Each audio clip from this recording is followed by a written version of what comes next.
Bird, Vincent. Hello, everybody. Welcome into the stream. For everybody tuning in, I hope that you are doing good today. It is quite phenomenal to see you all. Welcome, and we have some debates that we are going to be hopping into. For the first 500 people in here, you guys are all criminally early. You are the early birds, and here's a handful of things that you could help me do so we can ensure that this live sends out to all the crazy MAGAs that we want to talk to.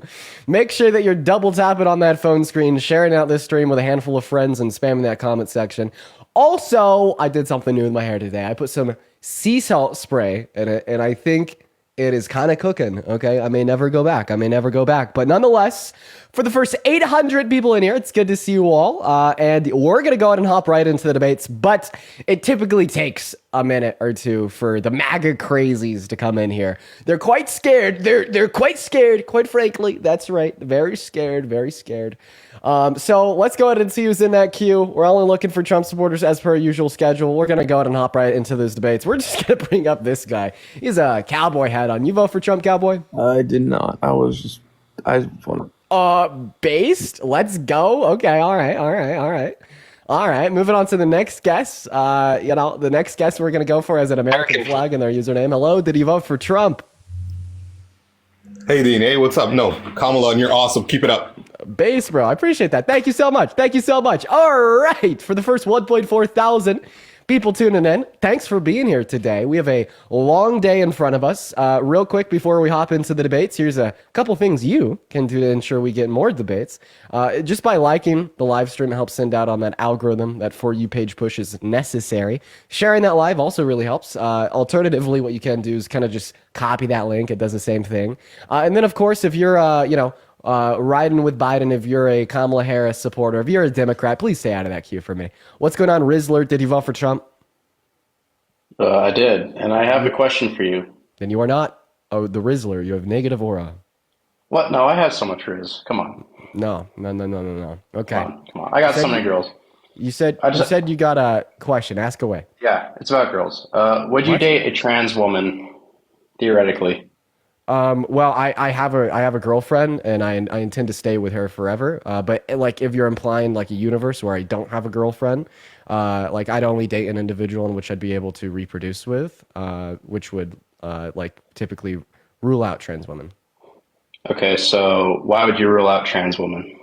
Yeah, because I want to have children, and I don't date for fun. I kind of date for the long term.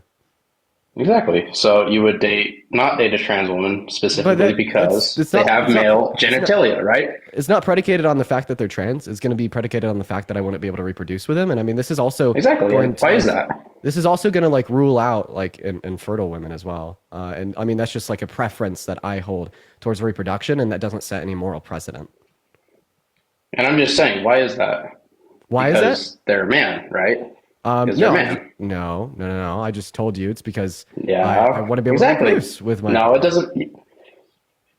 Okay, well, let's just say. And then even on top of that, I then went on to clarify that the classification and so forth I would not date a trans woman is not because they're trans, but it's rather because I want to be able to reproduce with them, and this would also apply to like infertile cis women. Thank you. But what if your girlfriend became infertile? Theoretically. If my girlfriend became infertile, it's likely that my preferences would change, as I've already been with her for so many years. Okay, so I guess I'll just ask you a question. What is a woman? Yeah. Well, I think a woman's going to be an adult human individual that would hold towards like particular social categories typical of that of the female sex. But now I want to ask you, why did you vote for Trump? Because that's kind of the topic of the live now. Well, I actually didn't vote for Trump because I was 17 at the time, but now I'm 18. Okay, so would you vote for Trump? Take me. Nice knowing you. What? Would you have voted for Trump? Yeah, I guess I would have, yeah. Okay, so yeah, why is Trump preferable to Kamala Harris? I feel like he's a more like well-spoken man, right? He's better spoken? I'm better spoken at all. Wait, what do you mean better policies? Kamala Harris always came to her things. Keep men out of women's sports, which kind of failed in the Senate today. I'm kind of sad about that. Okay, so I want to clarify that you only voted predicated on your like bigotry towards trans. Well, I'm just saying you asked for one of my favorite like. So first of all, that wasn't a policy; that was an executive order. So what is Trump going to do good for you? What is Trump going to do for me? Let's see. He's going to deport all illegals. I'm good with that. Okay, so why do you agree with mass deportation? Well, I mean, it's a national security threat, right? We can't just let anyone in. They're all gonna, come over the border. We have a lot of terrorist attacks. A lot of like one of the most infamous ones was like he was an asylum seeker. He caused 9/11, right? We thought he was safe. He wasn't. Okay. Big old 9/11 attack. That's one of the biggest terrorist attacks. So if you agree with mass deportation insofar as the mitigation of violent crime in America, well, it is the case that I support offering undocumented migrants that have not committed a violent crime a pathway to residency or citizenship. Then as it would apply to undocumented migrants that have committed a violent crime, I'd advocate for them being held within our like criminal justice system and put in prisons. And there's like a handful of reasons that I agree with that. Right, undocumented migrants are significantly less likely to commit violent crimes compared to U.S. citizens, and it is the case that they are positive and productive providers to the American economy. And then on top of that, B, it is the case that I don't agree with the mass deportation of undocumented migrants that have committed violent crimes and would prefer them to be kept in American prisons, because why would we just deport them to another country to go commit violent crimes? Like, would you be okay with just well, a lot of the time he wants the violent a rapist, undocumented migrant to allow them to roam free in the streets of some other country? Well, no, that's why he wants to put them in Guantanamo Bay, where the violent offenders are going to go, right? That's where we want them all. Come on, Dean. No, so you also agree. So you agree that individuals that have not committed violent crimes should not be deported. Well, I think everyone should be deported. Honestly. So why do you agree with the mass deportation of undocumented migrants that have not committed violent crimes? Because you don't know that. You don't like. Did the terrorist 9/11? Did he commit a violent crime? So you're saying that they should be deported because they could have committed a violent crime? Well, it's a very big possibility. We don't know that. I mean, honestly, what is a criminal, right? If it is the case that we could take executive action predicated on just like seemingly an individual could have committed a violent crime, can I put you in jail because you could have committed a violent crime? Well, they did commit a crime, right? What's a criminal? Wait, I said violent crime. I don't think that undocumented entry to America is a violent crime. That makes him a criminal. That makes him a criminal, right? So they did commit a crime. It's not violent. It's a federal crime that they broke. So name one way that undocumented migrants that have not committed violent crimes hurt you, me, or anybody else in America. Well, they could steal our resources, obviously. They're taking jobs. They take jobs. They take jobs. So you realize, for the middle class, if we replaced all the immigrants, we give them higher paying jobs because they're not getting paid high enough. That's for the lower class. So that gives them higher paying jobs for the lower class for American citizens, right? So that's how I see it. Okay, to respond to your first point that they steal our resources, so that point is abundantly false. Every single year, undocumented migrants pay around $100 billion in taxes on the federal, state, and local level, and it is the case that they don't get a benefit off of things such as Social Security, food stamps, etc., meaning they put significantly more into the system than they take out compared to U.S. citizens. If anything, undocumented migrants subsidize our way of life. We do not subsidize their way of life. So your first point is wrong. In fact, the opposite is true. Insofar as your second point... When they take jobs? And insofar as your second point that they're quote unquote taking jobs. So when you say that they're quote unquote taking jobs, all that you're saying is that these individuals are productive providers into the American economy that pay taxes and upholds the GDP and are expected to add 1.7 But those are things that are taken away from American citizens. I would appreciate you if you want to interrupt. I'm sorry. No, it gives more to American citizens because when we have more productive providers into the economy, earning money, paying taxes, and spending money, well, then all of a sudden our economy is stronger, all things together, and we're uplifting the American corporations to a higher degree, which then in turn allows more jobs to be offered to everybody as a whole. And then in response to your third point, that they get paid lower wages on average, why do undocumented migrants get paid lower wages on average compared to citizens? Well, because they got to get paid under the table, which I would say is modern day slavery. I mean, they're getting paid a little bit, but it's like... So you're saying that they have to... So you're saying that they have to get paid under the table. So undocumented migrants... I mean, yeah, you can't get... You kind of have to, right? Also, I have to go in 3 minutes because I got a haircut. So your claim was false. Undocumented migrants have ITINs. That's how they get paid over the table, and that's how they pay $100 billion per year in taxes. The reason they get lower wages on average compared to citizens is because they have less bargaining power than citizens, meaning they're more likely to accept lower wages. That's why I support a pathway to residency or citizenship to give undocumented migrants the same amount of bargaining power in the labor force as you or I, so they could get paid fairer wages, while also not harming the labor market insofar as reducing median wages. Okay, so that's a valid point. So we have, sorry, I kind of spaced out. We have Dean, no vaping, or stress relievers. I don't do that. Dean, come on, I've seen it. We've all seen it. You put the little YouTube stuff over the screen so you can do it. Sir, it's called an anxiety pin. Yeah, I've heard that before. Look, I gotta go to my haircut. All right, run away. I really do gotta go to my haircut. I'd love to debate you again tomorrow. I'm not running away. I'll debate you tomorrow. Don't run away. You're gonna go live tomorrow. I'll request up. We can debate tomorrow. I swear. I debate every day. On Jesus. I really have a haircut. I really do. I'm just rage baiting you because on the Bible. I'm sorry. On the Bible as a Christian, that's crazy. Well, like I'm guessing you're a Christian. If you're a Christian, that's crazy. We're going to move on to the next guest here, y'all. Everyone just give us a minute. If you're on that queue, make sure that you vote for Trump, y'all. We are just looking for some debates. On the Bible is crazy. If that guy's a Christian, that's like actually insane. What's going on, David? Did you vote for Trump? David! Nah, David's not here. No. What? Dean, I love you.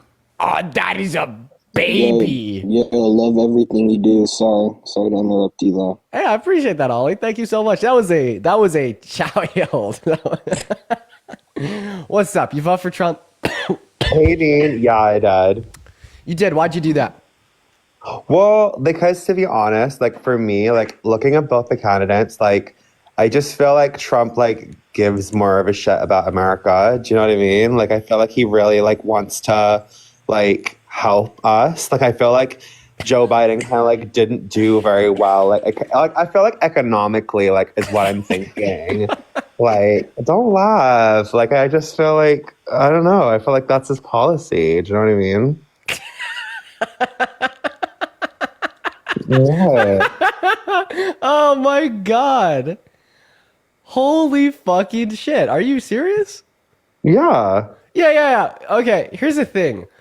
Wow, okay. So Donald Trump, as we speak, is like crashing the American economy. 1 month ago, our GDP growth in the first fiscal quarter of 2025 was projected to be up by 4%. Now, because of Trump's policy, it's projected to go down by 3%. And yesterday, right, we had a 1,000-point drop in the Dow Jones. Okay, even Donald Trump in 2012 said that should be an impeachable offense for a president. So the stock market is free falling. We're projected to go into a recession. What the fuck do you mean he's good for the economy? But he's like a billionaire. Like he's like a businessman. Like he did really good in his run. Well, only 6 bankruptcies, including one on a casino, and his net worth is predicated on $420 million he got from his father. If he were to have invested that in the S&P 500, he'd have a higher net worth now. If you cannot beat the rate of return averaged on the S&P 500 every single year, then you are not a good businessman. But that wasn't during his presidency, though. Okay, that the statement made no sense. But that wasn't during his presidency. Wait, him becoming a billionaire wasn't during his presidency, and you brought no, that but the bankruptcy wasn't during his presidency. That's right, and so that shouldn't go against him as a president. Oh, okay. Well, then why should the fact that he became a billionaire outside of his presidency go for him as a president? He didn't ask to be a billionaire. I know, he just handed it on a silver spoon. Well, I know, but I don't know. For me personally, like I feel like the economic status of like America was so much better under his reign, and like I feel like I don't know. I feel like Joe Biden kind of like did a number on us. Like, yeah, if you just want to argue that the president's in control of the economy, fucking go for it, because the economy is shit right now. Our consumer confidence hasn't been this low since COVID. Our GDP projections haven't been this bad since COVID. Like unironically, if you just want to associate the state of the economy as being caused by the president, dude, Donald Trump is really killing it right now, and not in a good way. I don't know. I have to disagree. I just feel like he's going to be so much better for the economy. Wait. Tell me what you disagree with. I gave you 2 facts to instantiate my position. Tell me where I went wrong. There's been so many better jobs like coming in when he's come in. There's so much more work for Americans, stuff like that. Like I feel like there's so much many more jobs. No. Consumer confidence has gone down. All right. So far, like we have not seen any increase in like jobs offered or decrease in the unemployment rate. The economy's tanking. You're lying. I'm not lying. Are you rage baiting me? No. I'm here to talk. I think the next point was about like I also wanted to say because I feel like people keep giving him shit about like LGBT and stuff like that. But like for me, like I have no issue with him because like, I've actually met him like at the Gays for Trump rally, and like he loved us. Like he bought us all the shots. He lived for us. Love you, Dame. Bye. Okay, yeah, they're trolling. That actually brings me to a point that I saw. So, Elon Musk endorses, frequently engages with, and promotes a Twitter account that is literally called I Find Arslers. And yesterday, they were calling trans women mentally ill arslers. And Elon Musk endorses, supports, and promotes that page very frequently on Twitter. And that's somebody in our government. So, what's going on? YP, did you vote for Trump? Did not. Did not. All right. Well, we are just looking for Trump supporters. So I do appreciate you for your time. We're gonna move on though. We got that next guest loading in right now, y'all. We got them loading up as we speak. Quite frankly. Okay, moving on to the next guest. Hello. What is going on? Did you vote for Trump? I did not. I'm not American. All right. Well, I appreciate you for coming up. By the way, I know I was muted there. The only way for me to communicate with my girlfriend when I'm on stream is by texting her off of my Apple laptop, but it's downstairs right now. So I just muted my mic and screamed, hoping that she could hear me from the living room to bring it up and that I love her so much. What's going on, Tim? Did you vote for Trump? Hello. Child. I might need to run down and grab that real quick because I want to make sure I have that. Hey, what's going on, Graham? Did you vote for Trump?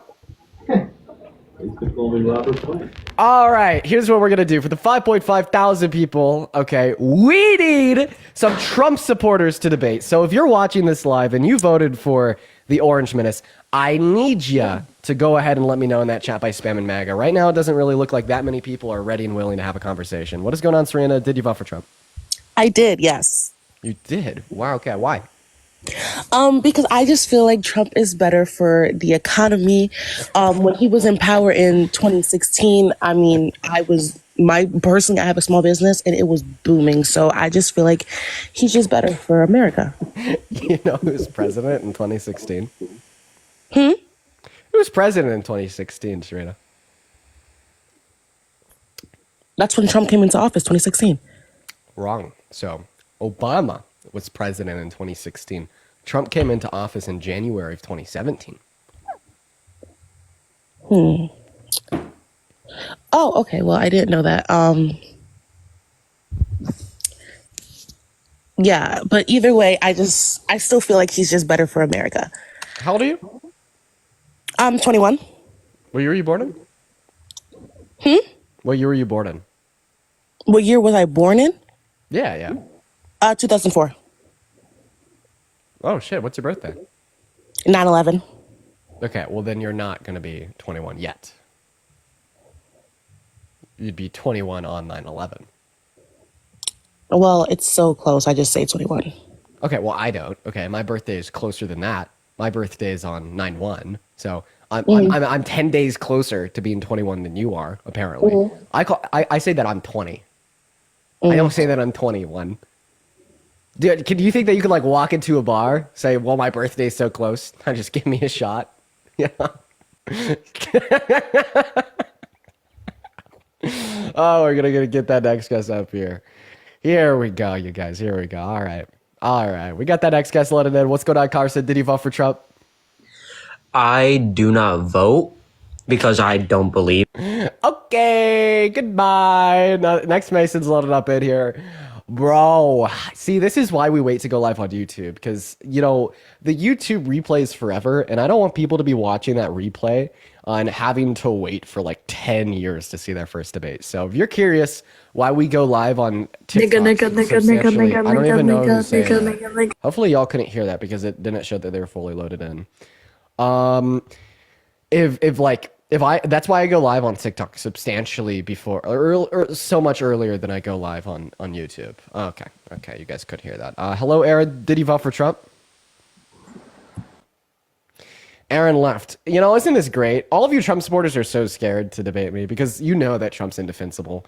I just want to say, it feels good. It feels good. It feels damn good knowing that there's 7.4 thousand people in here, and there's not one person, right, that voted for the winning candidate that's willing to come up here and at least converse with me. Hello, Cintron. Did you vote for Trump?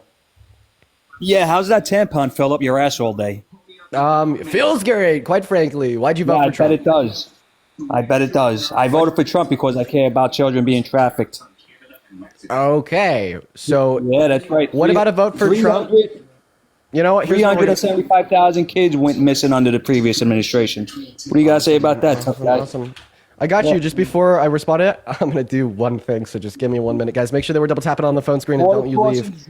Don't you leave. From 10K to less than 500 per day. Hello, for everybody on YouTube. Welcome into the stream. Today we're debating 100 Trump supporters. As per usual, we already have our first Trump supporter up of the night, and he has quite a mouth of things to say. So we're going to go and hop right into the discussion. So why did you vote for Trump, sir? I voted for Trump because he cares about America and he wants to put America first.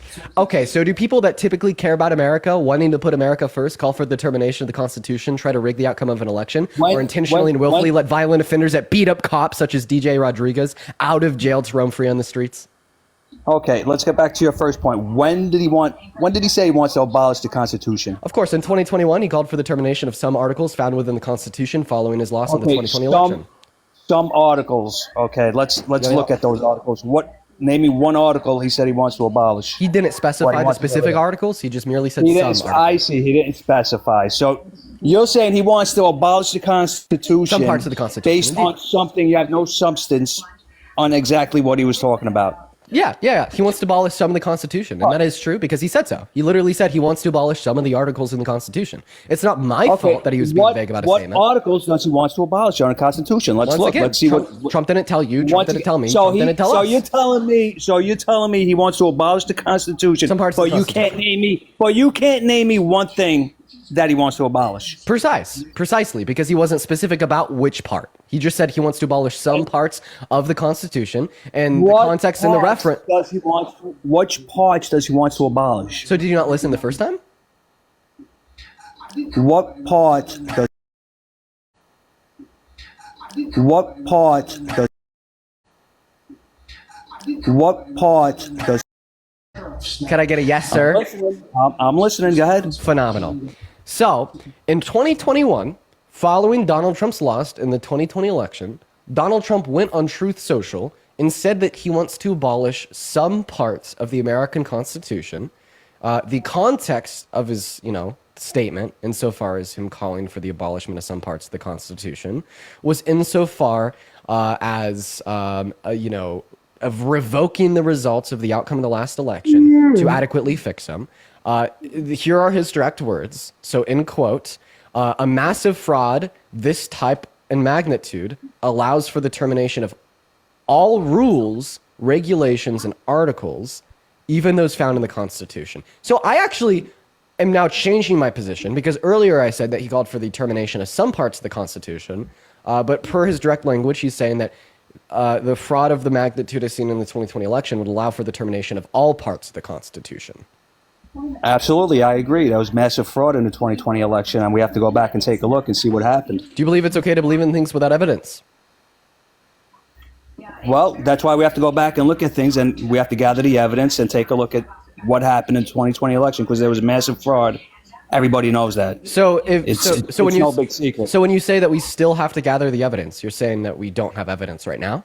No, we believe me, evidence will come out. It's only been 1 month, and look at all the corruption and fraud we already found. It's over $65 billion in fraud, corruption, did you know that theft, and waste. Did you know that that's actual? And it's only been 1 month. It's only been 1 month. We still have another 47 more months to go, pal. Okay. So in response to your claim about Doge, I hope that you know that what you just said is actual bullshit. So the New York... Whoa! I didn't say anything about Doge. Thank you so much. You said fraud, deception, etc. Do you mind if I talk? Did I mention Doge? Did I mention Doge? Yeah, you did. You mentioned what Doge is doing. I said the current administration discovered $65 billion in waste, fraud, and abuse. Yeah, I didn't mention Doge. What part of the current administration did that? Did I mention Doge? All I said is this current administration discovered $65 billion. Why can't you accept the fact that this current administration I have a question. uncovered $65 billion in waste? No, shut up, soy boy. Why can't you accept the fact? Shut up, soy boy. Why can't you accept the fact that there is massive fraud, corruption, and waste in this country, and you libtards don't want to get to the bottom of it? So, Citron, so when you say the lib, T-R-T-A-R-D, So that's just like another way to say the R word. I don't think that we should be using that language, right? And I doubt that I seriously, I doubt you've ever had anybody tell you this ever before. So I'll just merely ask you to not say that on my live. And if you could continue a conversation without using such language, I'm okay to finish engaging with the last point that you brought up. What language? What language? Yeah. So you use the R word, but you just threw lib in front of it, and you think that makes it okay? I mean, I seriously I doubt that you libtards are so. Okay. Hey, real quick, how many continents are there? No, how many continents? How many continents are there? How many continents are there? There's seven. Name them. No, I'm not going to sit here. Yeah, get the fuck off my live then, bud. Listen, I try to be courteous. I try to be like, this language isn't okay. If you could go without saying it on the live, I'll continue to respond to the last point. But, of course the dude just then repeats it 4 fucking times, calls me soft. So then I see if he can name the 7 continents. And of course he can. Of course he can. Why should I give my time of day to somebody that couldn't pass a 3rd grade level exam on global geography? Tell me why. Tell me why. For your entertainment? Geez, how entertaining is it to hear a 65-year-old man that's been isolated by every single member of his family that will more likely than not die alone, right? Scream at the top of their lungs about the supposed corruption in our government while being vague as shit, all right? While repeating the same talking points 4 times over, even after I address and debunk them. At a point, it becomes a little too much. So we're going to go to move on to the next guest, you guys. Go to let me know in that chat if you voted for Trump, and we'll get you up here to debate. If you're one of the 9.7 thousand people watching, guys, make sure they're double tapping on that phone screen. For the 500 people over on YouTube, good to see you here today as well. What's going on? Did you vote for Trump? No, I just wanted to say thank you for spanking, for putting belt to ASS.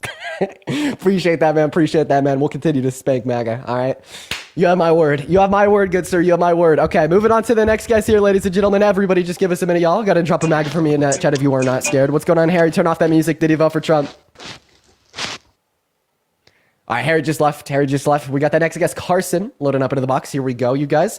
For everybody at home watching on YouTube, make sure to drop this stream a like. For everybody at home watching on TikTok, let's get to 1 million likes. What's going on, Carson? Did you vote for Trump?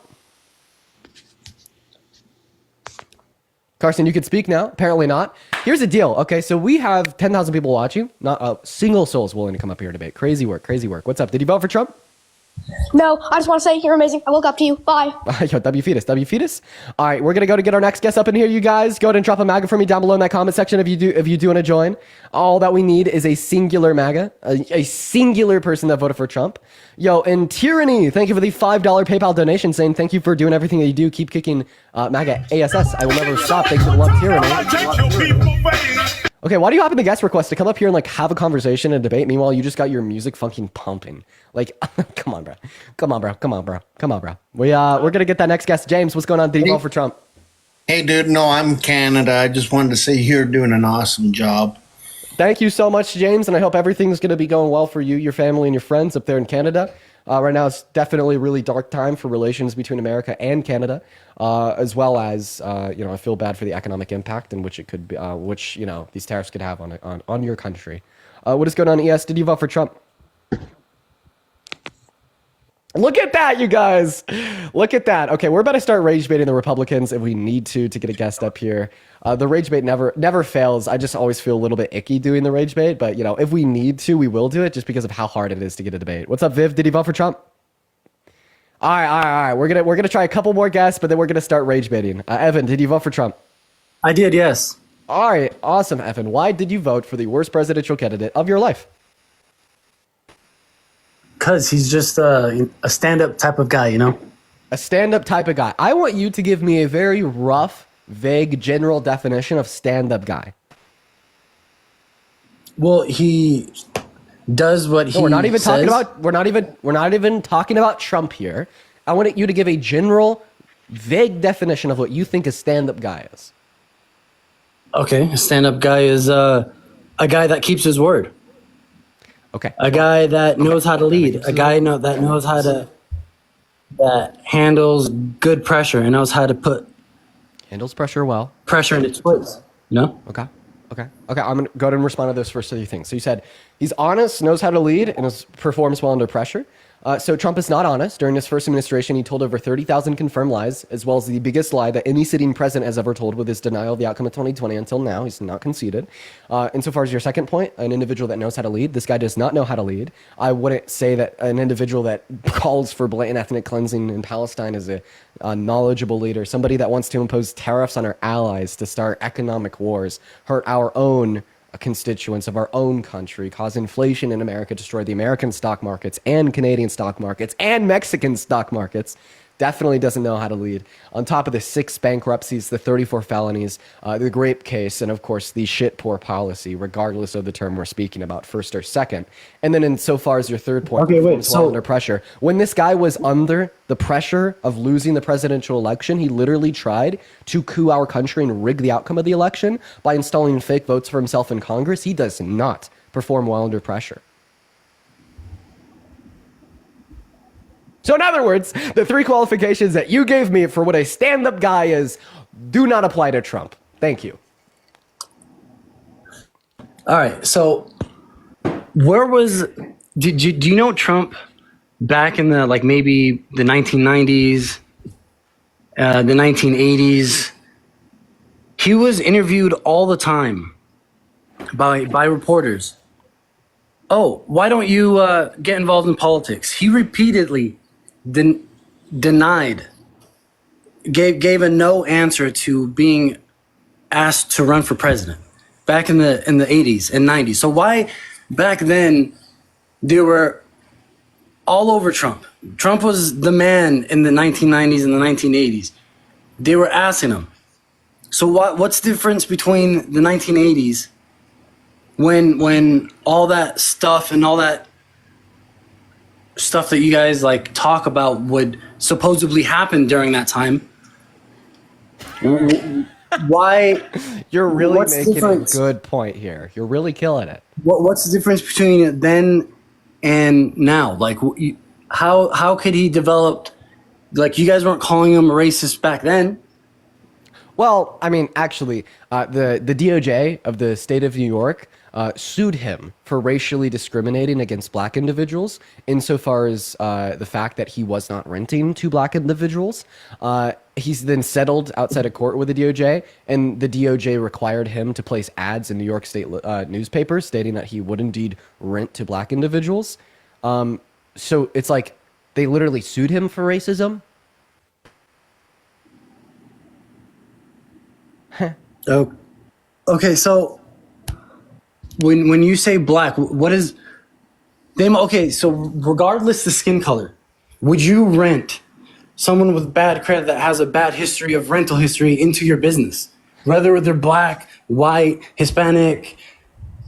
Okay, so doesn't matter. So no, if I manage properties, no, I wouldn't rent to people. So would you? No. You let me finish speaking. You asked me a question. If I manage properties, I wouldn't rent to people with like poor rental history, with like incredibly like low credit scores under like optimal circumstances. But the question is, would you rent to an unqualified tenant? Right, is not the same question as would you rent to a black tenant. And the fact that you think those two statements are one and the same just demonstrates that you, similar to Trump, hold bigotry and prejudice against black people in America. No, that's. Yeah, no, it is because the DOJ, all right, essentially proved that he was not renting to anybody that was black. They were putting a letter C on their housing applications and ignoring them. C standing for colored.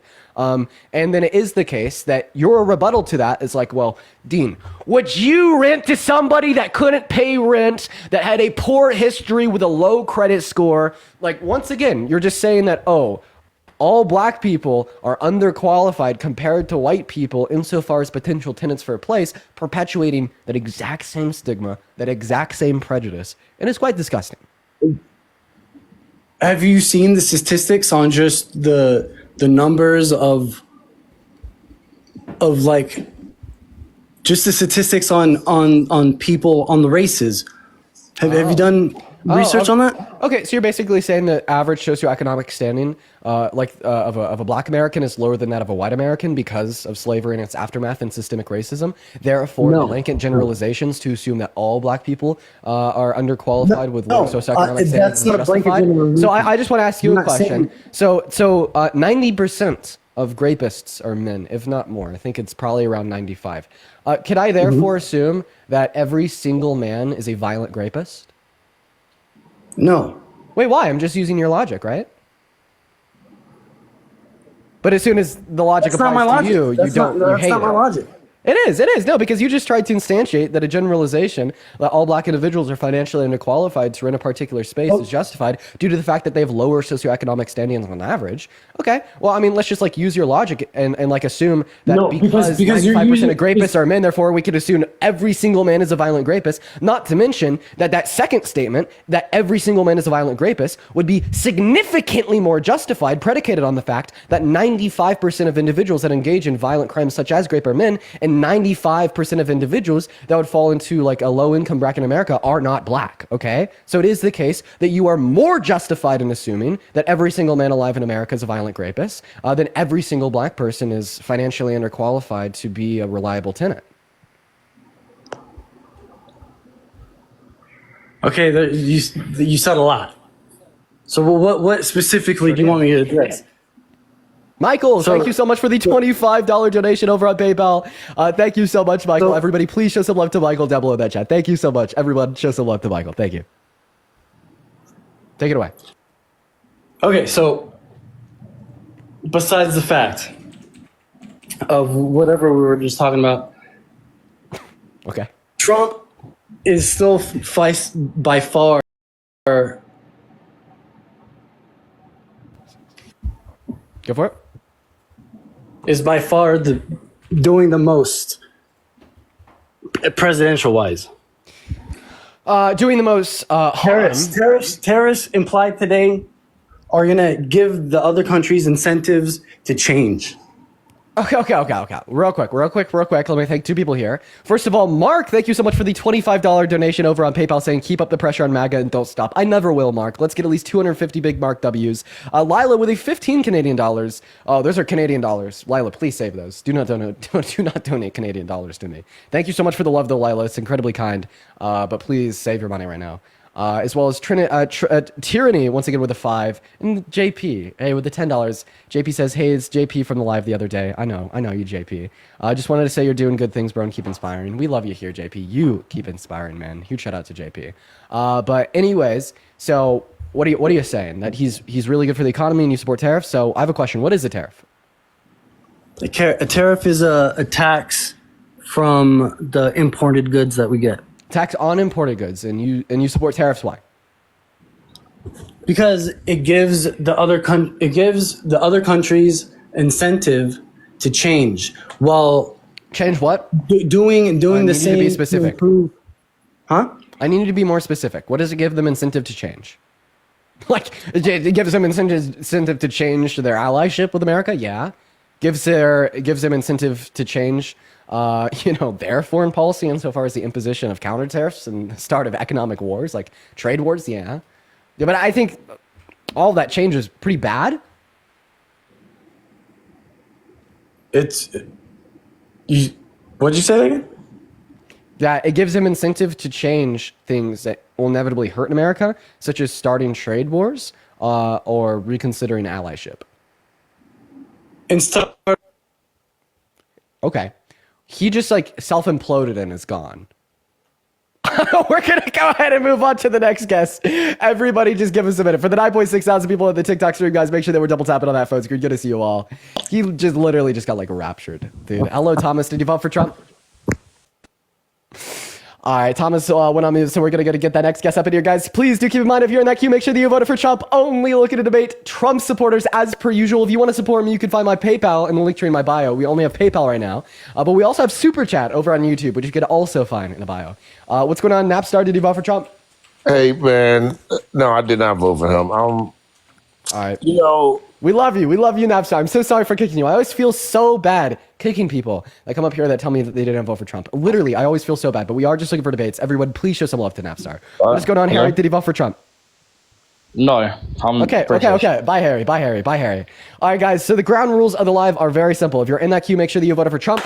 And honestly, I would appreciate it if like some of you guys could just kind of like spam that in the chat every once in a while. Like only join if you voted for Trump or something like that. Just so like all the newcomers know what the rules are and I don't have to repeat them every 5 seconds. What's going on, Alex? Did you vote for Trump? All right, Alex is not here. All right, close to 10,000 people watching and not one Trump supporter. Why is it hard for me to find somebody that voted for Trump to talk to out of 10,000 people? That is crazy work. What is up? Go crazy. Did you vote for Trump? Absolutely crazy work, man. Absolutely crazy work. Drop a MAGA, drop a me, drop a I voted for Trump in that chat. If you want to come up here and have a genuine conversation with a radical liberal. Hello, Preston. Did you vote for Trump? I did. All right, Preston, how old are you, bud? How old am I? Yep. 23. So why did you vote for the worst president of your life? Man, that's a great question. So I got a question for you. And I got an answer for your question. So what about all this corrupt money? What do you think about it? Okay, so money can't be corrupt, but corrupt people can do bad things with money. No, absolutely. I agree. Absolutely. Okay, when you ask the question, what do I think about all this corrupt money? Are you referencing like the expenditure cut by Dutch? No, I just see a lot of billions of dollars going to where? Random things, right? Like what? Well, then, what about the Sesame Street stuff? We would love well. Iraq. Okay, so let's not obfuscate between our zeros. So there was not billions of dollars that went to Sesame Street. Sorry, 20 million for Sesame Street. $1 million that went to Sesame Street in Iraq. So what about that? My thoughts on that is like I don't really know why. I don't really know why that's needed. You could probably convince me that it's not needed. Okay, I'm not gonna. Yeah, I don't know. But here's just a lot of stuff like that. But here's the thing. How about you let me finish speaking? Yeah, of course. And I bet that like if Kamala Harris were to have been elected, that we would continue to be funding Sesame Street in Iraq, all right? And my take is I would much prefer giving $20 million to children's education in Iraq, to $8.4 trillion to top 0.1% of earners. You know what I mean? Like under Trump's administration, sure, there's going to be a couple mil cut here and a couple mil cut there, right? But that's when Trump then turns around and spends trillions of dollars on tax cuts that disproportionately help the most wealthy individuals in our country. Meanwhile, nobody making under $395,000 per year will benefit a dime off of his tax cuts, considering his tariffs. And that's according to the Institute on Taxation and Economics. So we're just talking about, what are we getting from each admin? And I believe that there'd be much more wasteful expenditure under a Trump admin compared to a Harris admin. Cool. Awesome. No, okay. So if you care about wasteful expenditure, would you rather a couple million be going to Sesame Street in Iraq or a couple trillion be going to million billionaires? I don't know. So I don't know. So, give me an answer to my question. So obviously, I think the Sesame Street's stupid. That's obvious, right? I feel like we can both agree on that. I mean, no. It's not about education system. It's about Sesame Street. I could also be convinced of a position that 20 mil on Sesame Street in Iraq is like good for children's education, and that's like nothing to our federal government. But I want you to answer my question. What's more wasteful, 20 mil to Sesame Street in Iraq, or like $4 trillion to the ultra wealthy, knowing that it will only increase our GDP by around $20 billion per year, knowing that it will not trickle down to the average American, and really have any positive impact on the macro scale? So when you say 4 trillion to like who's the billionaires this money's going to? Anybody making over $395,000 per year will benefit off of Donald Trump's tax cuts. Meanwhile, so you under that incorrect, amount, right? You will benefit, correct? Incorrect. No. No. Okay. No. Okay. And meanwhile, anybody making under that dollar amount will actually be hurt, all things considered, when we factor his tariffs into account. So I'm going to ask you the very simple question for the fourth time. Would you rather waste like $4.5 trillion on tax cuts for I don't think it's wasteful. America? I don't think it's wasteful. Okay, why? So if you... Preston, you're muted? Sorry, can you hear me? Yeah, so why is that not wasteful? So I think when you spend money invest money in yourself, right? So that's what it means. That's what I think it means. We're investing 4 trillion into America, right? No, we're not investing 4 trillion into America. We're investing 4 trillion into million and billionaires. But you're talking about business owners, correct? Yeah, business owners that don't put that money back into their business, and that was proven by Billings' report following the outcome of the last 7 years of the Tax Cuts and Jobs Act. We saw no new macro level business investment, and we only saw our GDP increase by around $20 billion per year. Okay. How do you feel about the 500 billion Apple's investing in America? I feel as if that was the same false promise they made in 2020 and in 2016, meaning that they make said promise every single 4 years when a new president is inaugurated, and they've never come through with it historically speaking, so we have no reason to believe that they come through with it now. But I also feel like you're pivoting around my question. What's your question again? Dude, I asked it 4 times. Are you okay? I mean, yeah. I mean, but that's the thing is I'm going off the question you're asking me. No, that's what I'm doing. Well, yes, precisely. You're going off the question to ask me something. Yes, correct. Compared to answering the question. Okay. Well, So obviously, I think the 100% 4 trillion. Yeah, 100% 4 trillion. Yes. Okay. So you think spending $4 trillion on the ultra wealthy is more wasteful than spending $20 billion on Sesame Street, meaning that you think Donald Trump is more wasteful for government expenditure compared to Harris. So why? So do you now regret your vote for Trump, wishing that you would have? Absolutely not. I'm a proud American, buddy. Okay, so then you don't care about wasteful government expenditure. Well, we just spent $300 billion on a fucking war that we're not even.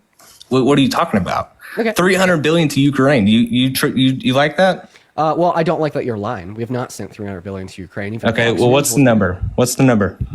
Okay, I don't like when you interrupt me. So Fox News will tell you that we've sent them $175 billion. As well. Okay, that's stupid. Okay, why? $175 billion of taxpayer money for a war that we're not even in. Okay, why? Why is that stupid? That's stupid. What do you mean that's stupid? That's common sense. What do you mean? Well, I mean, I thought it was common sense that we signed the Budapest Memorandum with Ukraine in the 90s, stating if they were to give up their nukes, we'll defend them if they're ever invaded by a foreign aggressor such as Russia. And when why did they never join NATO? You are once again interrupting me. A poor baby. I'm sorry. Okay, I'm going to need you to have some self-control. Oh, well, control is here. I thought that it was common sense that when we sign a denuclearization agreement with another country, that we should honor said denuclearization agreement with said other country. In the 90s, we signed the Budapest Memorandum with Ukraine, stating that if they were ever invaded by another country, that we will defend them. Okay, and given Russia's invasion of Ukraine under Biden and Harris, we were merely honoring that agreement. Now, what happens if we dishonor the Budapest Memorandum? Well, then all of a sudden, we will have no room to ever entertain the discussions of a denuclearization agreement with any other foreign adversary ever again, because that foreign adversary will know no matter what they're able to negotiate, with the representatives of America, it's likely that we'll just simply fall through, such as how Trump is now falling through on this on the denuclearization agreement made with Ukraine in the 90s. So I think, right, us supporting Ukraine is honoring a contractual agreement that puts humanity and America first. Interesting. So why hasn't Ukraine joined NATO? I'm just curious on that. Yeah, I'm not that proficient on my foreign affairs. Okay. Yeah, I'm not either. Complete honesty. So, okay. Well, I appreciate your time, man. Yeah, I have a question. Yeah. One last question before you leave. Would you ever support a president that willfully and intentionally let violent offenders who beat up cops out of jail to roam free on the streets? That's kind of. So that's a great question. So do I don't include any kind of violence whatsoever. I don't. But I think both sides have played a part into a bunch of violence that's happened in the past 4 years. We can go on and on about that kind of stuff, but there has been violence. No, I mean, technically, the answer to my question would be a yes or no. Chris, thank you so much for the subscription. So once again, the question is, would you ever support a president that willfully and intentionally let violent offenders who beat up cops out of jail to roam free on American streets? Would you, is a question? Nope. Okay. So would you? All right. Yes, I do, obviously. Yeah. Okay, so you don't really care about violent crime? I do. Wait, so then why would you support a violent criminal willfully and intentionally letting other violent criminals roam free in the streets as president? You're talking about the January 6th stuff or whatever? Yeah, I'm talking about Donald Trump pardoning January 6 rioters, including individuals like DJ Rodriguez, who pled guilty to driving a stun gun into the neck of a cop on January 6th. Yep. That's interesting. Okay.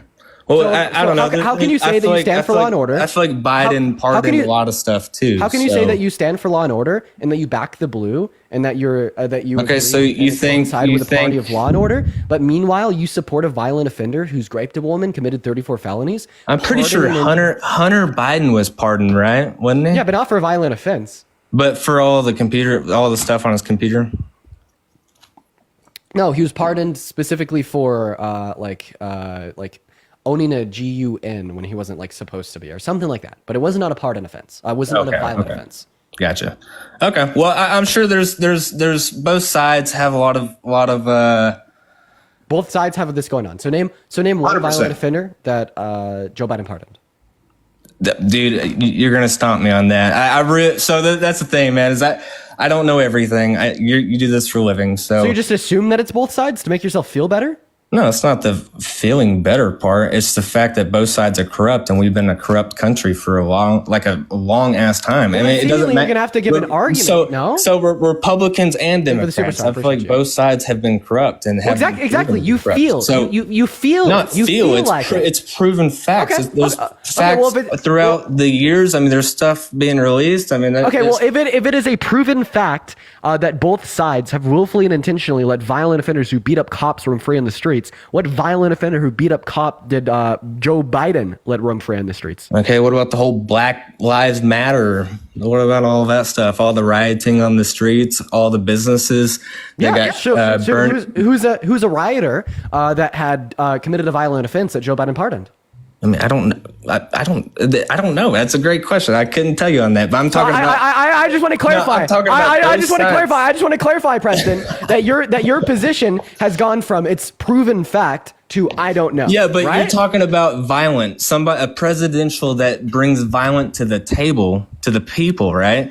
So therefore, we brought violent to the Capitol. Okay, well, also the Biden administration brought violent to the streets and burned places down. I mean, I don't understand what. Wait, how did the Biden administration do that?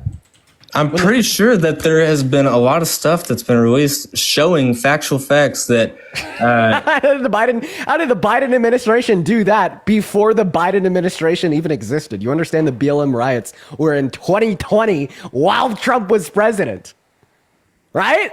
Whoa. Crazy work. I know. Crazy. Yeah, so he did that before he was president. How so? Great. Well, maybe next time look. Did you just affirm that? Did you just affirm that the Biden administration caused the riots before the Biden administration existed? Hold up. Okay. Hold up. No, you hold on. I'm confused on my end on something for sure. No, for sure. No, you're right. So okay. And that's okay. I'm okay to be wrong in certain things, right? And I feel like that should be perfectly fine.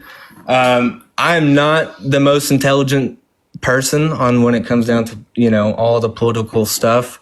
It might be I'm just flooded with all the MAGA stuff. You know what I mean? We're getting to it. And well, I'm just saying that I think there's a lot of gray, okay, on both sides, and it's hard to win, and I feel like there's never been a winning situation because you're always going to have the other side. Nope, he's wrong, or nope, you're wrong, or I'm right. Whatever. It's just at the end of the day, we're all Americans. We all should treat each other with greatly respect.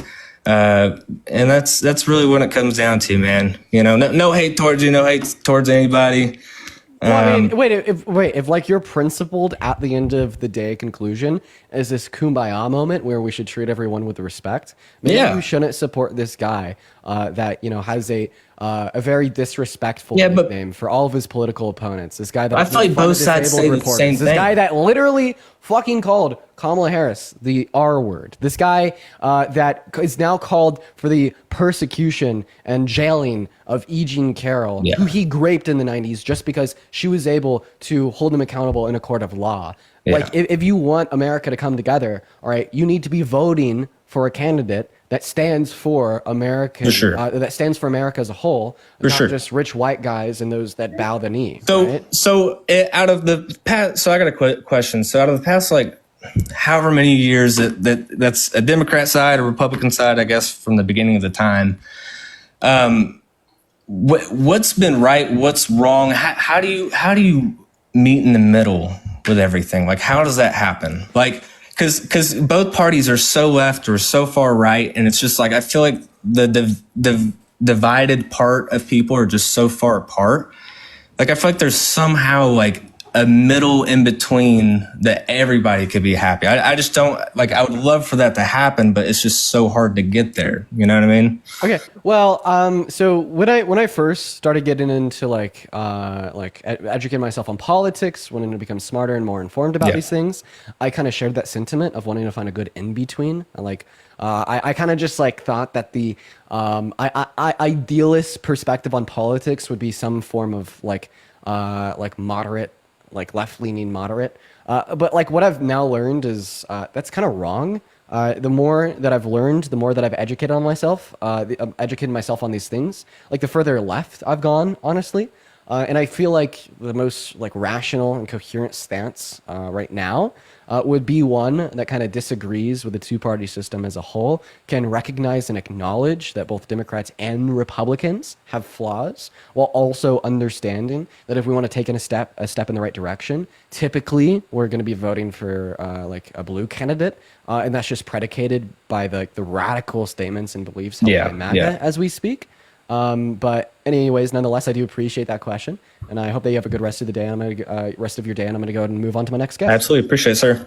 Yeah, have a good one. All right, we're gonna go to get that next guest up in here, guys. Go ahead and drop a MAGA down below in that chat if you do want to debate. We got pancakes loading up, but yo, real quick, I do gotta thank Kristen for the $50 super chat over on YouTube. Thank you so much for the love, Kristen. I want to see at least 500 W Kristens in both of those live chats. Kristen says, Dean is locked in today. I love it. I don't know. I'm kind of stumbling on my words today. I need to get up to speed here. What is going on? Did you vote for Trump? Hi. Yes, I did.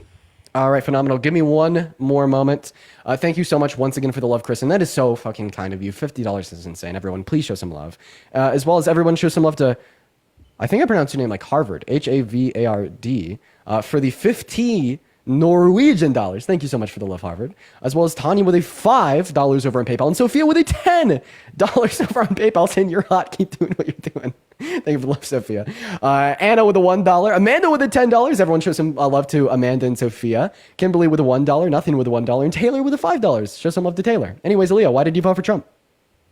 So I wanted to talk about the question you asked about January 6th. Okay. Can you ask it so I can gather my thoughts, specifically what you asked?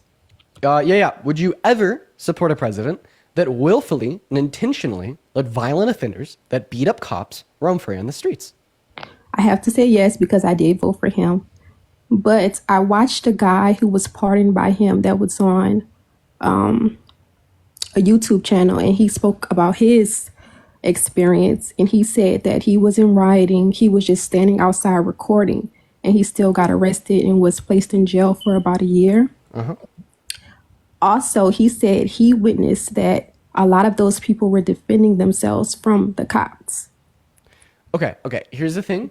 I think it's an entirely separate conversation to discuss like a certain proportion of his pardons that would apply to like individuals standing outside of the Capitol with like a camera or something. I'm not gonna lie, I have never like felt a need to really investigate like a good majority of Trump's pardons on January 6th.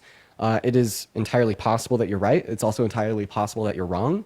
The reason why I've not felt a need to investigate a majority of his pardons is because I'm specifically focused on the pardons of violent offenders that pled guilty to violent crimes, such as battery on a police officer, such as DJ Rodriguez did. So ignoring, right, all of his pardons, apart from individuals who pled guilty to violent crimes, why do you agree with his pardoning of individuals who committed violent crimes? Well, they did serve time. So it's not like they didn't serve time. They did. Well, they served some time. Like, would you be okay with letting Jeffrey Dahmer out of jail after maybe like 5 or so years because he just served some time? Like, no, we want these individuals to serve out the entirety of their sentence, right? But I think those crimes are like totally separate. I mean, one guy was cutting people's heads off. The other guy got in a fight with the cop. It's two different situations. Well, I could agree that those are two different situations, and I'd probably call for much harsher punishment of Jeffrey Dahmer compared to DJ Rodriguez. However, I don't think that driving a stun gun into a cop's neck, violently assaulting a police officer, is a crime that warrants like a year or 2 in jail. I think that that is an incredibly bad violent crime. And, you know, the fact that I'm having this disagreement with a Republican who would pertain to the self-described party of law and order that backs the blue is quite interesting to me. I think no matter who it is, if you feel like you need to defend yourself, you should. Okay. Well, the court did adjudicate that it was not self-defense because self-defense is an argument in court. And if DJ Rodriguez had defended himself, then he wouldn't have pled guilty to the violent offense of assaulting the police officer. He would have rather pled not guilty and argued self-defense. On that, the guy that I watched on the podcast, he said that he was pressured into signing that he was guilty. Okay. So now we're just kind of devolving into conspiracy theory. You have no evidence. But that I'm DJ going Rodriguez, from personal experience as well. not as it would apply to DJ Rodriguez. Right. Okay. So the cop that he drove the stun gun into the neck of actually has testified against DJ Rodriguez, both in court and after the fact, following the pardons. The cop did not argue that he was defending himself, but rather he argued that he was incredibly sad with the decision made by Trump, as well as you'd have no evidence that DJ Rodriguez was merely defending himself. You were just simply assuming that to be the case. Meanwhile, I have evidence that he was not defending himself, such as the fact that he pled guilty, not pleading innocence, arguing self-defense. So you are assuming something with no evidence. Meanwhile, we have an insurmountable amount of evidence to suggest that you were wrong. Okay, I can somewhat agree with that. And I also wanted to ask you, do you feel that biological men should play in women's sports? Okay, so unfortunately, we cannot have a conversation about trans individuals on TikTok Live. TikTok will ban you and ban me for it. I wish that was not the case, but hopefully 10 individuals in the NCAA are not the reason that you voted for Trump. Ma, No, thank you for the multiple extension of the reasons. 6-month sub. So why did you vote for Trump? The reason that we can't talk that reason, the border immigrants, that spiritual reasons. Spiritual reasons. I would love to have a conversation with you about migration as well as the border. I love those conversations. They're probably my favorite because I think that like Trump's stance on it is literally indefensible. But I'm just super curious about that second category there. What do you mean you voted for him because of spiritual reasons? Well, after I saw Kamala, the guy in the crowd or somebody in the crowd was like, he said something about Jesus, and she said, "Oh, we don't do that here," or something along those lines. Okay. So this has been incessantly debunked and fact-checked. She was not speaking to Christians about Christianity. She was speaking to MAGA protesters about Trump, okay? And this has been fact-checked an insane amount of times. Plus, she is a Christian herself, and a significant majority of our country is Christian as well. So condemning Christianity, saying that this has no place here, is unironic political self-unaliving. And if Kamala Harris was able to go from graduating law school to being the vice president of America, I'm going to go ahead and assume that she's intelligent enough to not commit such a grave, dire, indefensible offense, right? Insofar as political rhetoric. Now, speaking about Christianity, I have a question for you. If you heard somebody in the streets saying that all rich people are evil, okay, and they're pretty much all going to hell, like it is impossible for them to go to heaven, where would you assume that they fall on that political spectrum? You said that rich it says in the Bible that rich people are going to hell? No. I'm talking about someone just roaming free on the streets. You hear a protester, they're like, eat the rich. Rich people are evil. They're all going to hell. They're terrible people. They're definitely not going to heaven. Where do you think they fall on the political spectrum? I would say they're on the left. How far on the left? Super far. Maybe. Super far on the left. So, like, if I said, all right, it's harder for a rich man to get into the kingdom of God than it is for an elephant to pass through my front door, you're going to assume that I fall pretty far on the left. Okay. So, well, Matthew 19:23 through 26 of the Bible, and Jesus said unto his disciples, okay, it is hard for a rich man to enter the kingdom of heaven. It is easier for a camel to go through a needle's eye than for a rich man to enter into the kingdom of God. So essentially, right, you'd be assuming that that street preacher, Mr. Jesus Christ, is a radical leftist. No, because he didn't say that all rich men can't get into heaven. He said it's harder for them because maybe as they get more money, their values lessen. Well, let's evaluate this verse and let's see if you're right. So he said it's harder for a rich man to get into heaven than for a camel to go through the eye of a needle. I have a question. How hard is it for a camel to go through the eye of a needle? Impossible, but... Thank you. It's what's the word? It's a metaphor. It's a metaphor. Yeah. It's the and, same as the metaphor. And you understand that the purpose of this metaphor is to demonstrate that it's impossible for a rich man to enter into the kingdom of God. No, because he didn't say it was impossible. He said it's harder. It's harder than something that you can't do. Yeah, but I feel like it's an interpretation. It's an over-exaggeration. It's like when God said, I don't know, I'm not spivvy on the Bible, but it's when in the Bible it said when you're going to burn in hell. But I don't think he actually means you're going to burn. I think it's a metaphor because in the Bible there's other ways that interpret hell differently. Yeah, so no, there is a significant amount of interpretations on hell in accordance with the Christian scripture. And I'm not going to lie. So this is like one reason why I don't have too many discussions as it would relate to the words of the Bible. Because according to a lot of Christians, words don't really mean words. And you could kind of interpret the text of the Bible however you want to. And I mean, this has always happened. It always will happen. And, you know, I can't really refute what you're saying. Because Jesus didn't say word for word, bar for bar. This is not a metaphor. I mean, this literally, it is impossible for rich people to get into heaven. But I rather just feel as if your interpretation of the text is unjustified, and the scriptures is seemingly making a metaphor to demonstrate that it's nearly impossible for a rich person to get into heaven, and any interpretation outside of that is going to be unwarranted.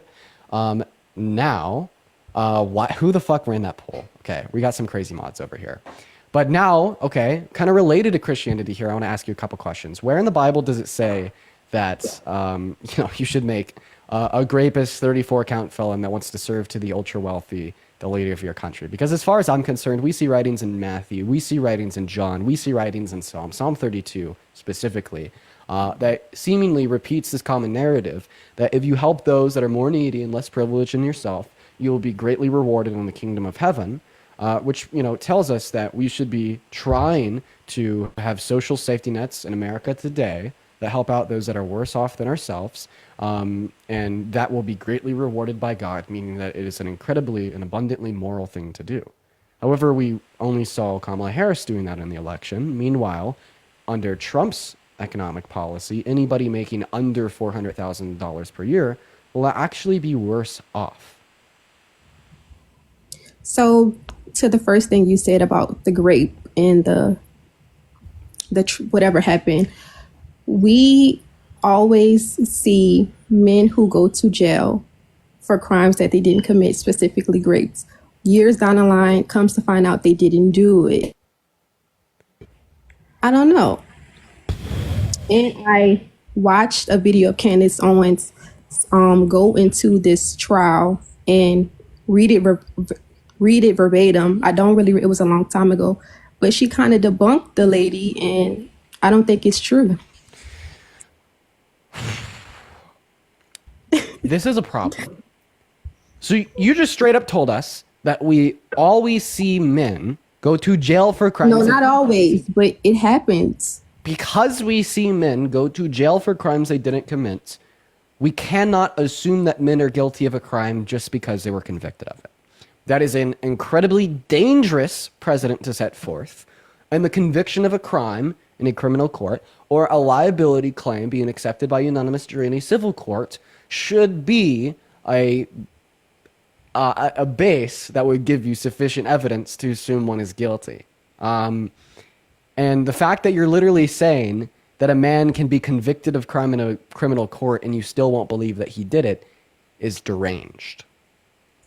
I didn't say those words at all. So then what is your counter argument? A lot of times women lie and men go to jail for crimes they didn't commit. Okay, so you're saying women lie and men go to jail for crimes they didn't commit. Yeah, about 2% of the time. Okay, what about the other 98%? Do we just seemingly forget about that? That other 98%? Like, why can't this situation be a part of the 2%? Well, you have to give evidence that it's a part of the 2% by demonstrating how the jury ruled without sufficient evidence that Trump was guilty of raping E. Jean Carroll. Like, let me ask you, can you name a single piece of evidence set forth in the civil court that ultimately held Trump liable? No, I don't really remember the case. But Yeah. Does our government lie? I'm sorry, repeat that? Does our government lie? Yeah. Can I therefore assume without any further evidence that they lied about 9/11 and that Bush did an inside job? No, you can't assume without evidence, but there's a lot of people who have books about it. They have long podcasts you can watch, series. Oh, do you believe that 9/11 was an inside job? No. I'm just saying, if you want to look into it, there are people that don't believe, and you can go watch their evidence. Okay, so if you can't make an assumption without further evidence to instantiate that 9/11 was an inside job because sometimes the government lies, how come you could assume without any further evidence that Donald Trump was not guilty of raping E. Jean Carroll lied because sometimes accusers lie? Because I watched Candace Owens' video, and she went deep into the trial, and she debunked it. I remember watching it, and I believed her. Okay, so what evidence did Candace Owens set forth? I don't know. It was a long time ago. I really don't remember, honestly. Well, I mean, just merely appealing to her name isn't going to do anything for you. How would you feel if you were on somebody else's debate live and a liberal told you that Donald Trump is a rapist because sometimes they watch Dean's live and Dean set all the evidence forth, but they don't remember any of it? What would you tell them? I would say life is perspective. What? I would say life is perspective, that they heard your evidence and they believed it. I don't know. I think it's really funny that now all of a sudden, right, the truth is obscure, life is perspective, and everything is subjective as it would apply to Trump's guilt or innocence. But the first point that you made when you came up on my live, as it was applicable to trans women, was that the truth is objective, truth is not obscure, and if you think trans women are women, you're insane. I mean, that was the motivation of your very first statement on this live. But now all of a sudden, right, 25 minutes into this conversation, everything's subjective, everything's arbitrary, everything's trivial, and it's all about perspective. No, some things are perspective in life and some things are fact. Can we agree on that? So why is Trump's guilt not a fact? I don't know. I can't argue this. I have to know everything to argue this. Okay. Do you have any other reasons that you'd like to discuss why you voted for Trump? Then also, Thomas, thank you so much for the $20 over on YouTube Super Chat. Say not her citing Candace Owens. Crazy work. Thank you for the $20. Everyone, please do show some love to Thomas in the chat. That is Wait, do you agree with Candace Owens that Kamala Harris is not black? I watched her video on it, and she didn't specifically debunk that her father wasn't black because we couldn't find a picture of him. 1 second, we couldn't find a picture of him. So, no, I'm not going to say I agree with her on it. Okay. All right. Yeah, you also brought up immigration. What are your thoughts on immigration? Do you like Trump's stance on immigration? Tell me about it. If you have time, because I did just hear somebody knocking on the door. If you got to go, all's good. Yes, I do agree with Trump. And I agree with Trump because I feel like we have enough criminals in America already that we have to deal with. So let's not allow more in when we still have the people here to deal with. Okay, so let's start off with this conversation. How should we, quote unquote, deal with undocumented migrants that are already in America? I think it's okay to send them home. Okay, why? Because it's the law. It's the law. Okay. So if you just think that we should execute on what the law is, seemingly if we had a liberal in power that changed the law to offer undocumented migrants a pathway to residency or citizenship to become a naturalized citizen or resident, would you agree with that? Repeat it, I'm sorry.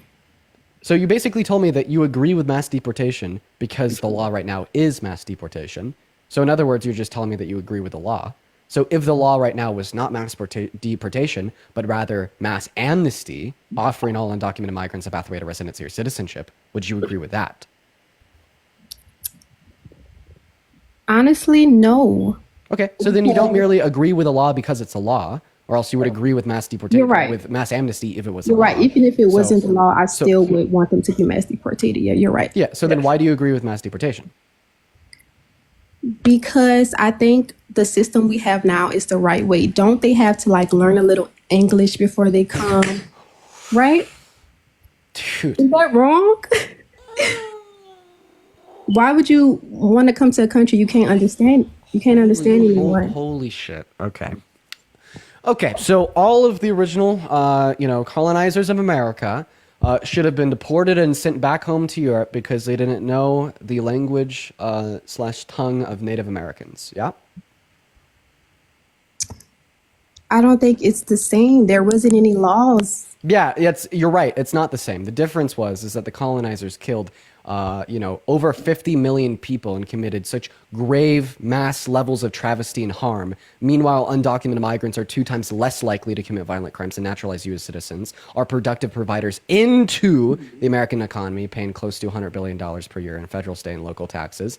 And migrants as a whole are expected to add $1.7 trillion to GDP in the next 10 years. You're right. Very different. Constantly going back on the past doesn't help us now. Well, I think that reflecting on the past, drawing comparisons between what you're telling me and what we've done historically can help us become more intellectual individuals. I think saying that we shouldn't reflect on history is insane. Should we just stop educating our youth on chattel slavery in America, the transatlantic slave trade, or the Holocaust? No, all right? Forgetting history is how history repeats itself. I didn't say we should forget history. I think comparing us white Europeans coming here to immigrants coming here now, it doesn't help us in any way.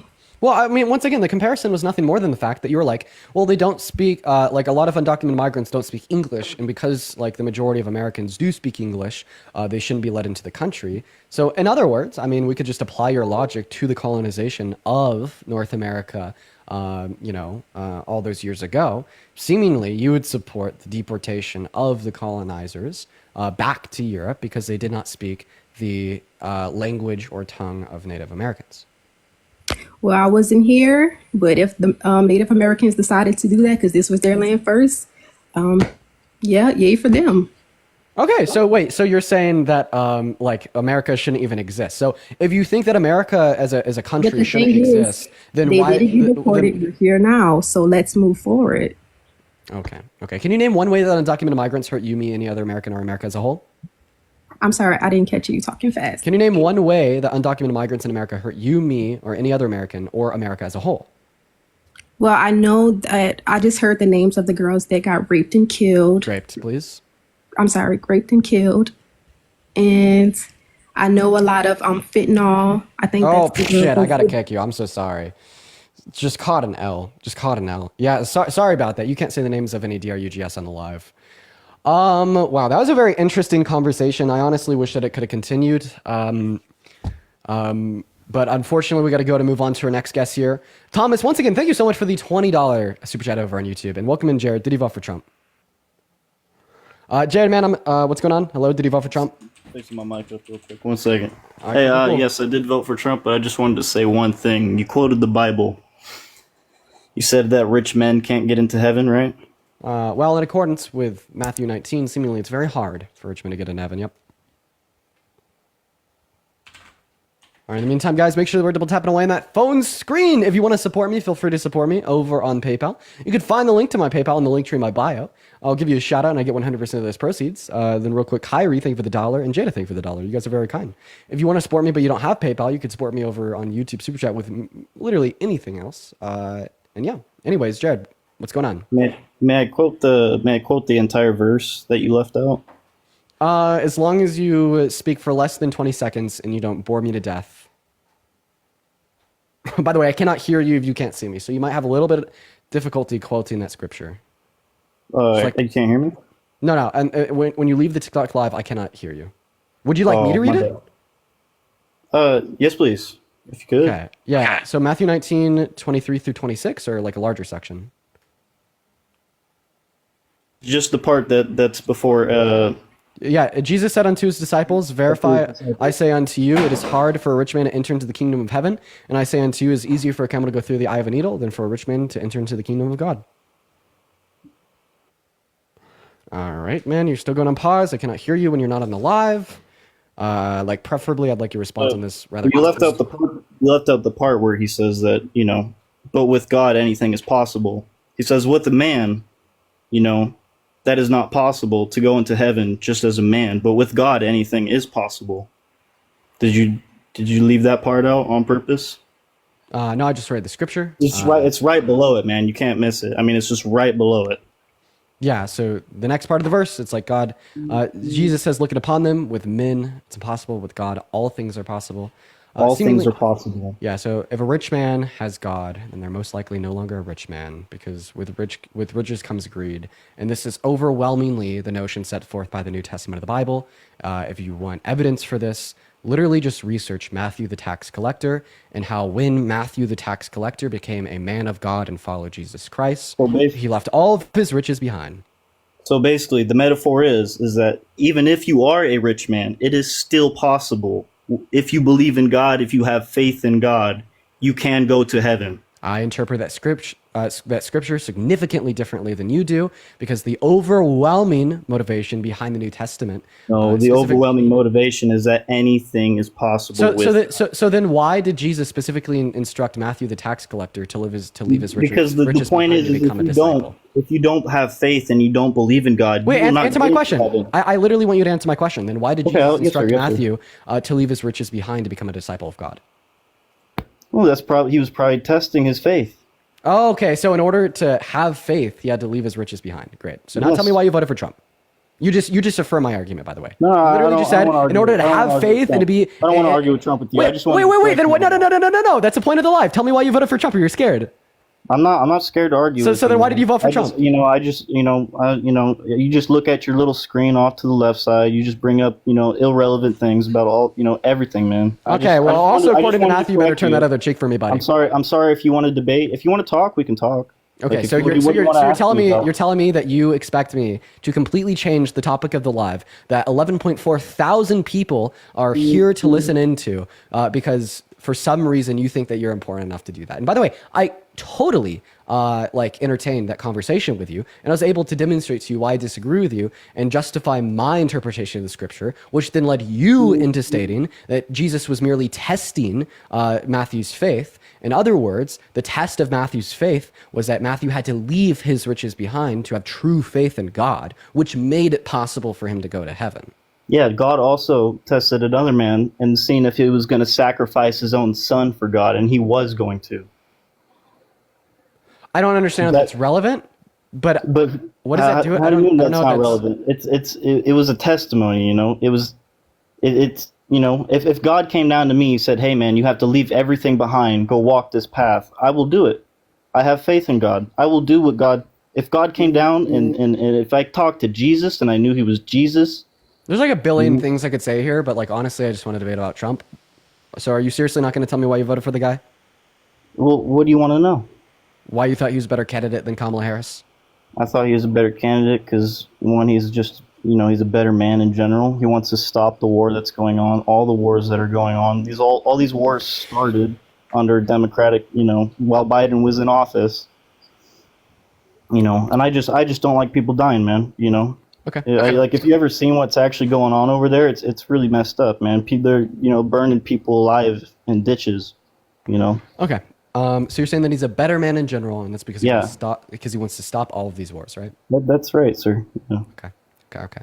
So as it would apply to Israel and Palestine, he literally directed Benjamin Netanyahu to not accept a ceasefire agreement from Hamas and to keep the conflict and ethnic cleansing going until he won the election. So he literally postponed the quote-unquote stopping of the war.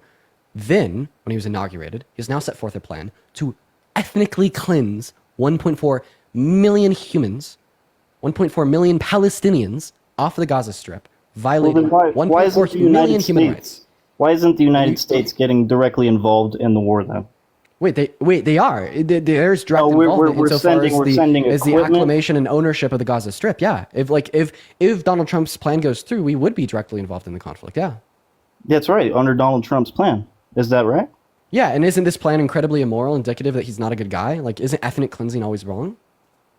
Ethnic cleansing? He's not ethnically cleansing an entire country. Okay, the Gaza Strip. He's not. How do you define? That's literally what Israel is trying to do. Do you support bombing hospitals? Do I support bombing hospitals? No, I don't. That's why I support Israel. Okay. So now tell me, we're on the same page, bro. So no, we're not on the same page because you told me that the forceful relocation of 1.4 million individuals from one area to another is not ethnic cleansing. Please define ethnic cleansing. Why do I gotta define? I'm not defining that to you. Okay, well then I'm going to define it to you. Little Google. Just looking up every word that you're saying, spitting out of your mouth, man. Okay, so you're telling me I shouldn't fact check what I say? No, go ahead. Thank you for the blooming. Yeah. I wait. I try again. Go ahead. Look up the definition of Try again to say. stigmatize me, making sure that what I'm saying is true and accurate. All I was coming here was fucking try again. Please try to stigmatize that. You fucking try again. So, according to Oxford Languages, ethnic cleansing can be defined as the mass expulsion or killing of a member of an unwanted ethnic group in society. So the 1.4 million Palestinians on the Gaza Strip are unwanted on the Gaza Strip. Donald Trump wants to forcefully relocate them to Jordan and Egypt while then giving them no right to return so we could flatten, level, and rebuild the land. All right. As far as I'm concerned, this is textbook ethnic cleansing, and anybody with a brain can obviously understand how the definition of ethnic cleansing that I just granted, in accordance with Oxford Languages, necessarily fulfills all of the criteria of Donald Trump's plan. Oh. Okay. So where did I go wrong, man? You tell me. No, you tell me, man. Where did you go wrong? Well, I didn't go wrong. Listen, bro. All I was here was to correct you on the Bible because you just leave little sections out. That's what you do, bro. It's like you say the little things. You don't put out the bigger picture of everything, man. Okay. Well, we already had the discussion. Why are you pivoting? Yeah, we did have that. Yeah, and I'm glad we did because you would have left that out. You would just keep telling people that it's impossible to get into heaven if you're a rich man. You're gonna die in hell. So that discussion literally ended with you affirming my proposition that in order for Matthew's faith to be tested to its fulfillity, he had to give up his riches to follow God. Now, right, without the pivot, you told me that Donald Trump's plan is not ethnic cleansing. What criteria of ethnic cleansing does Donald Trump's plan fulfill? I don't know what plan you're talking about, honestly. His plan to occupy and own the Gaza Strip, to kick out all of the Palestinians, to level it and rebuild a Riviera with 50-foot golden statues of himself. 7-foot golden statues of Donald Trump. 50-foot golden statues. And this is funny because you're a Christian. He wants to build 50-foot golden statues in Jesus' birthplace. Hey, that sounds badass. I ain't gonna lie. Yeah, you're not a true Christian. I want you to go ahead. I'm not a true Christian. I want you to go ahead. You a true Christian? You are not a true Christian. I wouldn't even doubt what does Leviticus? What does you know about me? What does Leviticus tell us about the golden calf? I'm not a true Christian. Yeah, if you think that 50-foot idols of a man, right, to be that sounds completely false. That doesn't sound like that's ever going to happen. There's not going to be a 50-foot statue of the birthplace of Jesus of Donald Trump. So then why did Donald Trump post a video saying that there would be? Well, it's probably a joke, you fucking idiot. Okay, so I want to clarify. So I just want to clarify. I'm the idiot for taking the president seriously? Yeah, you're an idiot for taking something sarcastic seriously. I absolutely fucking love that. You know what? Based, okay? If you take Donald Trump seriously, you are a fucking donut, okay? For everybody watching, you hear first from Jared. If you take Trump seriously, if you believe what Trump says, you are a donut. Maybe we can find some common ground. The common ground? The common ground is that if you take the president seriously, you're a donut. Okay, I'm a donut then. Wait, no, you're the one that you're not the donut in this circumstance. You're the one that corrected me on that. You're like, you told me that if you take him seriously, you're a donut. No, I said if you take something sarcastic seriously, you're a fucking idiot. How do you know that it was sarcastic? Because yes, it's obvious. Yeah, exactly. I beat you to it, Jared. I said it first. This is what you say every single time when Trump posts or says some outlandishly deranged shit. It's like, oh, it's obvious that he was just being sarcastic or telling a joke. Like, no, this is the most spineless cop-out, like, of all of human history. Like, tell me, since when was this president set that for whatever reason, the president of the most powerful country on earth can post a video, right, which undermines the humanitarian ethical conflicts and travesties brought forth by ethnic cleansing, and then just makes a joke out of building 50-foot golden statues of himself, labeling it as his vision for Gaza. So first, we have no reason to assume that this was satirical or obviously a joke. But even if it was satirical and obviously a joke, why are we joking about decimating and rebuilding on other individuals' land that would require the ethnic cleansing of 1.4 million people? Do you think it's okay to joke about to get grape? Little boys like you worked up all the time. Do you think it's okay to joke about grape? No, I don't think it's okay to joke about it. Do you think it's okay to joke about murder? Sometimes. Depends on the person. Oh, okay. Joke about murder of an innocent person. No, that would be all right. That would be messed up. Okay, so it's not okay to joke about grape. It's not okay to joke about the murder of an innocent individual. So then why do you think it's okay to joke about the ethnic cleansing of 1.4 million people? Has ethnic cleansing, has that happened? Or are we ethnically cleansing people right now? Is America doing that?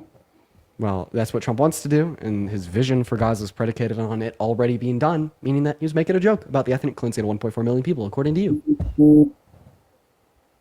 Okay, well, no, that wouldn't be a very funny joke, I guess, no. Okay, so can you condemn Donald Trump for joking about ethnic cleansing of 1.4 million people? I haven't seen where he says that, so I'll have to look into that myself. It's literally on his Instagram account. Assuming that I'm telling the truth, would you condemn Trump for this action? Would I condemn? Well, I guess I wouldn't condemn him for the action, no. So why don't you want to? A lot of actions I don't condemn. So why are you unwilling to condemn the president of the country for joking about ethnic cleansing of over 1 million people? Of over 1 million people? Well, that's a lot of people. Like why won't you condemn him for that? Why is it because you're part of a cult? Why is it because you're part of a cult? 4 million humans. Because I haven't seen where he says that. And honestly, Jared, I have already stated that it's on his Instagram feed. Assuming that I'm telling the truth, would you condemn him? Why do I need to repeat myself? Why do you need to repeat yourself?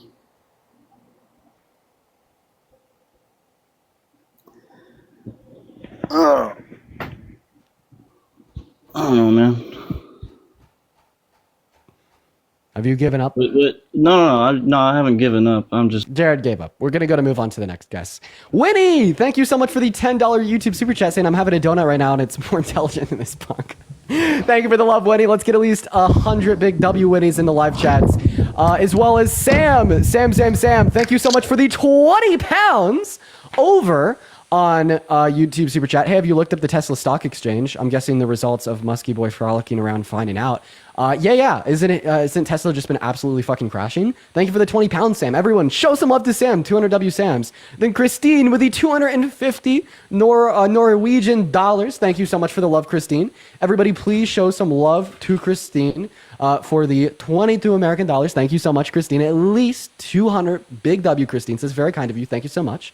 As well as Ruby with the $10 donation over on PayPal. As well as Kate with the $30 donation on PayPal. Thank you, Kate. Thank you, Ruby. Thank you, Christine. Thank you, Sam. Thank you, everybody. Show some love to our donors in that chat. And what's up, Vinny? Did you vote for Trump?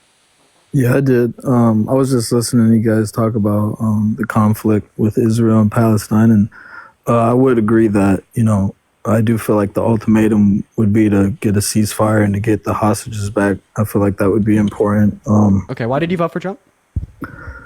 A bunch of different reasons. Like what? I mean, I guess we could just start with one thing. Like, I feel like the border was a lot of things that people aimed for when voting, and I would say that I ask you a difficult question. But just real quick with the border, I wanted to just say one thing. I know that as of February, they said that the crossings have been the lowest within 25 years. There's about only 8,000 people that passed, whereas like as of last year, it was about 200,000. So I do think that's a important thing to highlight when talking about it. But sorry, what did you want to ask me? That is an important thing to highlight. The reason that's an important thing to highlight is because it demonstrates Donald Trump's incompetence. Okay?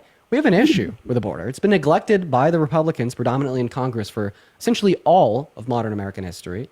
Right? Donald Trump campaigns on fixing that issue, but apparently his fix is placing a Band-Aid on a 4-inch cut, illegally revoking access to asylum seekers, and just placing our military down there to deny entry to anybody.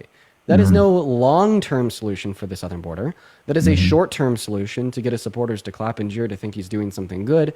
Meanwhile, he's not doing anything meaningful. Okay? So can you please name one long-term solution that Donald Trump has for our southern border? I mean, I don't know if you would consider it long-term or not, but I know when he first ran, his idea was the remain and, where you're from is you wait your, the asylum, court date. And I know that's one thing that he went back to. Remain in Mexico. Okay. So if there's an asylum seeker that has a genuine claim from Mexico, where should they wait? Well, I guess, they would have them wait in Mexico, right? So you're going to have somebody with a genuine claim of political or social prosecution wait where they're being politically or socially prosecuted? I'm not sure. I mean, is that what they're calling for until you would get your court date? Yeah. Do you think that's a good idea? I mean, it's beyond me, if that's what they want to do, But I'm asking you if what they want to do is a good idea. Yeah, if they think it puts the American people first. What do you mean it puts the American people first? If they think that it's better to, Okay, so basically you're saying whatever Trump thinks is a good idea. Him and a lot of his team, I think that they're on the same page with common sense. So Trump thinks that he won the 2020 election. Is that a good idea? Trump thinks that windmills cause cancer. Is that a good idea?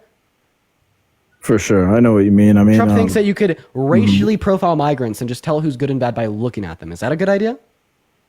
Yeah, I mean, I would disagree with some of those things, but okay. So not everything Trump says is a good idea. So the argument, because think, Trump says it's a good idea, is piss poor. Yes, I would disagree with what you said about him. I don't think all those things are true. Everything I just said was true. Yes. So in a Fox News interview with Hannity, Trump just straight up said that you could look at migrants and determine if they're good or bad by looking at them.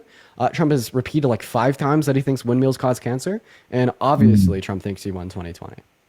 Right. I mean, as far as that whole like hiring off skill and merit, like I don't think people are going to be allowed to look at somebody and tell them whether or not they're good or not for the job.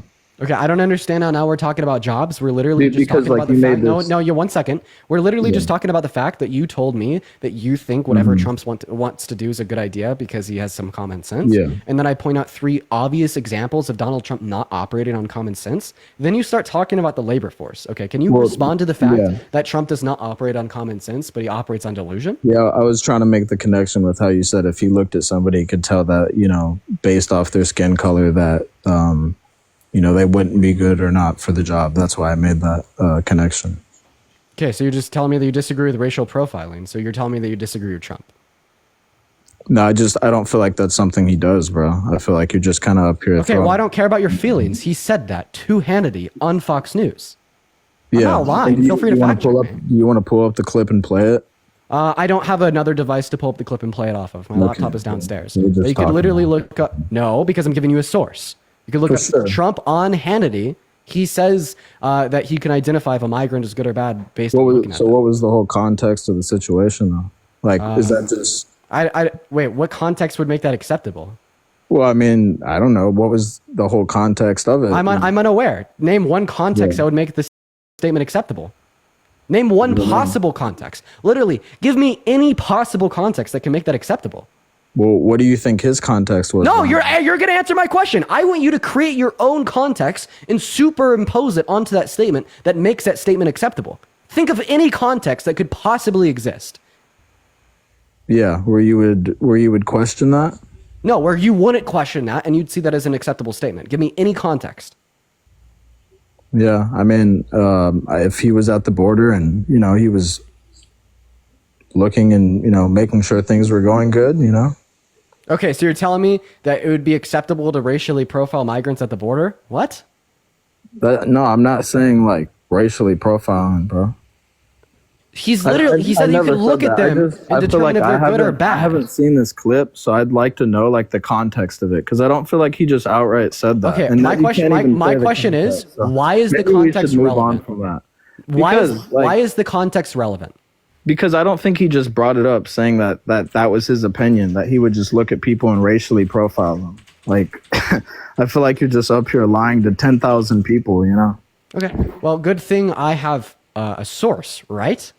Yeah, you should play the clip, but you can't. I mean, I cannot play the clip, but I could give you a source from a website. Yeah, no, that's for sure. I'd go watch it and try to listen to see what the whole context of the conversation was, Okay, okay. Once again, we are right back to square one. What is the context of his statement that you could tell what migrants are good or bad based upon looking at them? Tell us. Why is that context relevant? It could mean different things, What different things could it mean? A good or bad worker, A good or bad worker? Yeah, there'd have to be other things attributed to it besides just looking at somebody. So this statement was about a good or bad person? I don't know, dude. I have no idea. Okay, You can't play it, and you're asking me a question about something I don't know, so I can't 100% answer it. Dude. You can go on pause. You can go on Google. And you can type in, Trump says you can profile migrants, Hannity Fox News, and you will see it. Yeah, for sure. I could watch the clip and, You could see the quote. Watch a minute. Google right now. I'd like to watch like a minute of it to see the whole. So why don't you go do that right now? For sure, yeah. And then I could come back and tell you about it. You won't even leave. You'll just be on the live. So we're going to move on to the next guest while he's doing that. Dude, I don't understand what it is. Like, I literally said 5 fucking times that you could find this on Google right now. I do not have a second device to play a clip off of. My computer has no speakers. I heard my laptop is you want to downstairs. keep rambling on, or let's drop it, bro. I'm going. Hey, Vinny, how about you sit down like a good boy and go watch that little clip? Yeah, go that's fetch. what I'm going to do. Well, bro. go fetch. Go fetch. Yeah, don't get distracted. Go fetch that clip. No, you're just talking shit, bro. Like, yeah, and I'm going to continue to talk shit. You got a problem with that? Go fetch. Go watch the clip. You're doing everything but watching the clip. You're doing everything but watching the clip. You were calling my name. I heard you. Oh, wow. Somebody's getting emotional. Hey, what's going on, love? Did he vote for Trump? Vinny, go fucking watch the clip. Vinny, did he vote for Trump? Vinny, did you vote for Trump? You already know I voted for Trump. Look, go fucking watch the clip. Yo, love, did he vote for Trump? Okay, love is not here. We're going to move on to the next guest. Everybody just give us a minute. Bro, Vinny is so fucking annoying. Holy shit. Where did these people come from, bro? Like, where do they spawn in? Okay. Kevin, did you vote for Trump? Yes, sir, I did. Okay, why did you do that? Mainly border, Second Amendment. Those were pretty much 2 main ones. Also economy as well. Okay, well, let's start with the last one first. So specifically about the economy, why do you think Trump is good for the economy? I believe in his tariffs. I know there a bunch of economists are not. Real quick, what is a tariff? Tariffs, yes. What is a tariff? It's essentially a tax on imports to other countries. Okay, so a tax on imports to other countries. So it's actually going to be a tax on imports into America? Okay. Well, no. Like, the tax is on other countries importing into America, is what I meant. There you go. It's on companies in other countries. Phenomenal. So it's tax on imports. Great. So why do you think tariffs are a good thing? I think if you do it properly, it is a good move for striking deals with other countries. that will end up benefiting the United States. So you think that he imposed the tariffs today on Canada, Mexico, and China to strike a deal? What deal?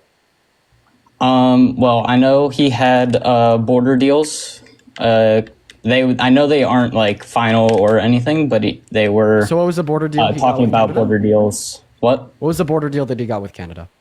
I believe it was. I don't think he actually like nailed one down. I know they were talking about one. So they were talking about a border deal that had actually already passed through their parliament in December of last year, the $1.3 billion border deal. At that point, Trump had then delayed the tariffs for 30 days. Then the most recent update is that they will be going into law today and nothing can be done to stop them.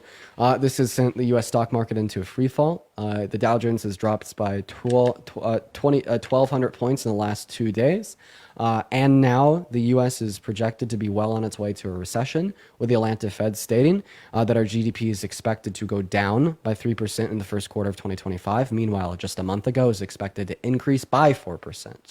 So Trump's economic policy so far in his administration has had incredibly terrible and drastic effects on the American economy. And we're currently at the worst point, economically speaking, since COVID. Yeah, I will say they are not a short-term fix for an economy. They're more of a long-term plan. So what do they do in the long term for an economy? Well, if it does end up, say, like, what was it? Like, if other countries end up bringing manufacturing into the U.S., it'll create jobs for the U.S. Yeah, what's or U.S. citizens. All right, awesome. So you're just saying that it'll bump manufacturing in the long term.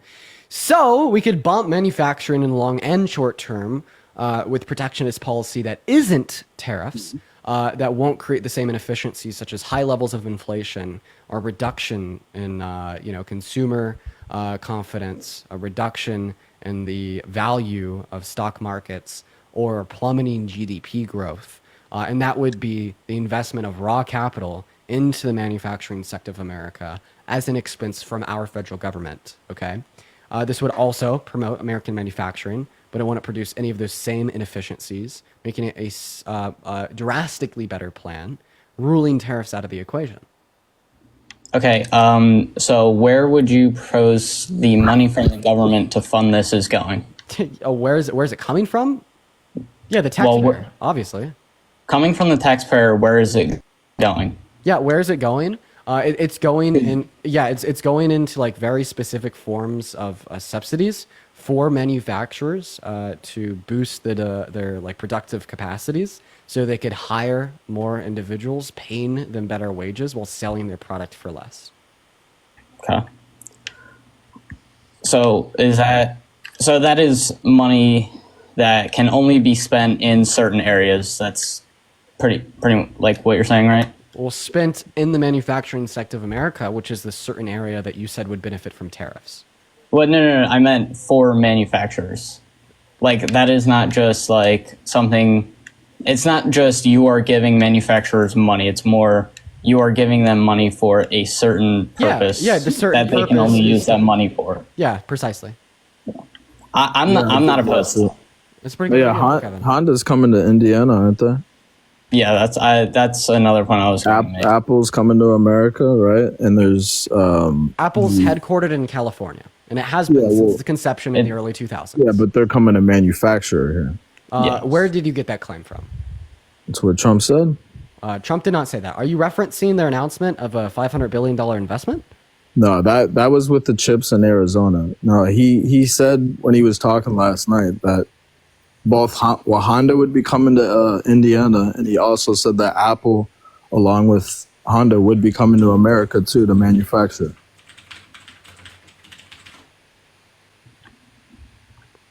I did watch that clip too, by the way. Apple will spend more than $500 billion in the U.S. Yeah. Okay, so this is in reference to their $500 billion announced plan for like investment and growth of the company. So the only issue with this is that Apple has made very similar commitments the last 2 times we've had a president inaugurated. So they did the same thing with Donald Trump in 2016. They announced a commitment of just over $400 billion. Then with Joe Biden's inauguration in 2020, they announced a commitment of $425 billion. But those commitments never materialized. And in fact, they just never pulled through their promise. Yeah. So I'm led to believe, predicated on what they've done in the last 2 elections, that this also will not materialize. Yeah. I'd say that's a justified assumption based upon the fact that I just shared. Now, back to you, Vinny. Obviously, you went and you watched that clip about Donald Trump outright admitting to profiling migrants, right? Yeah, he said they could look like trouble. Word for word, that's what he said. Right. So do you see how you were wrong there?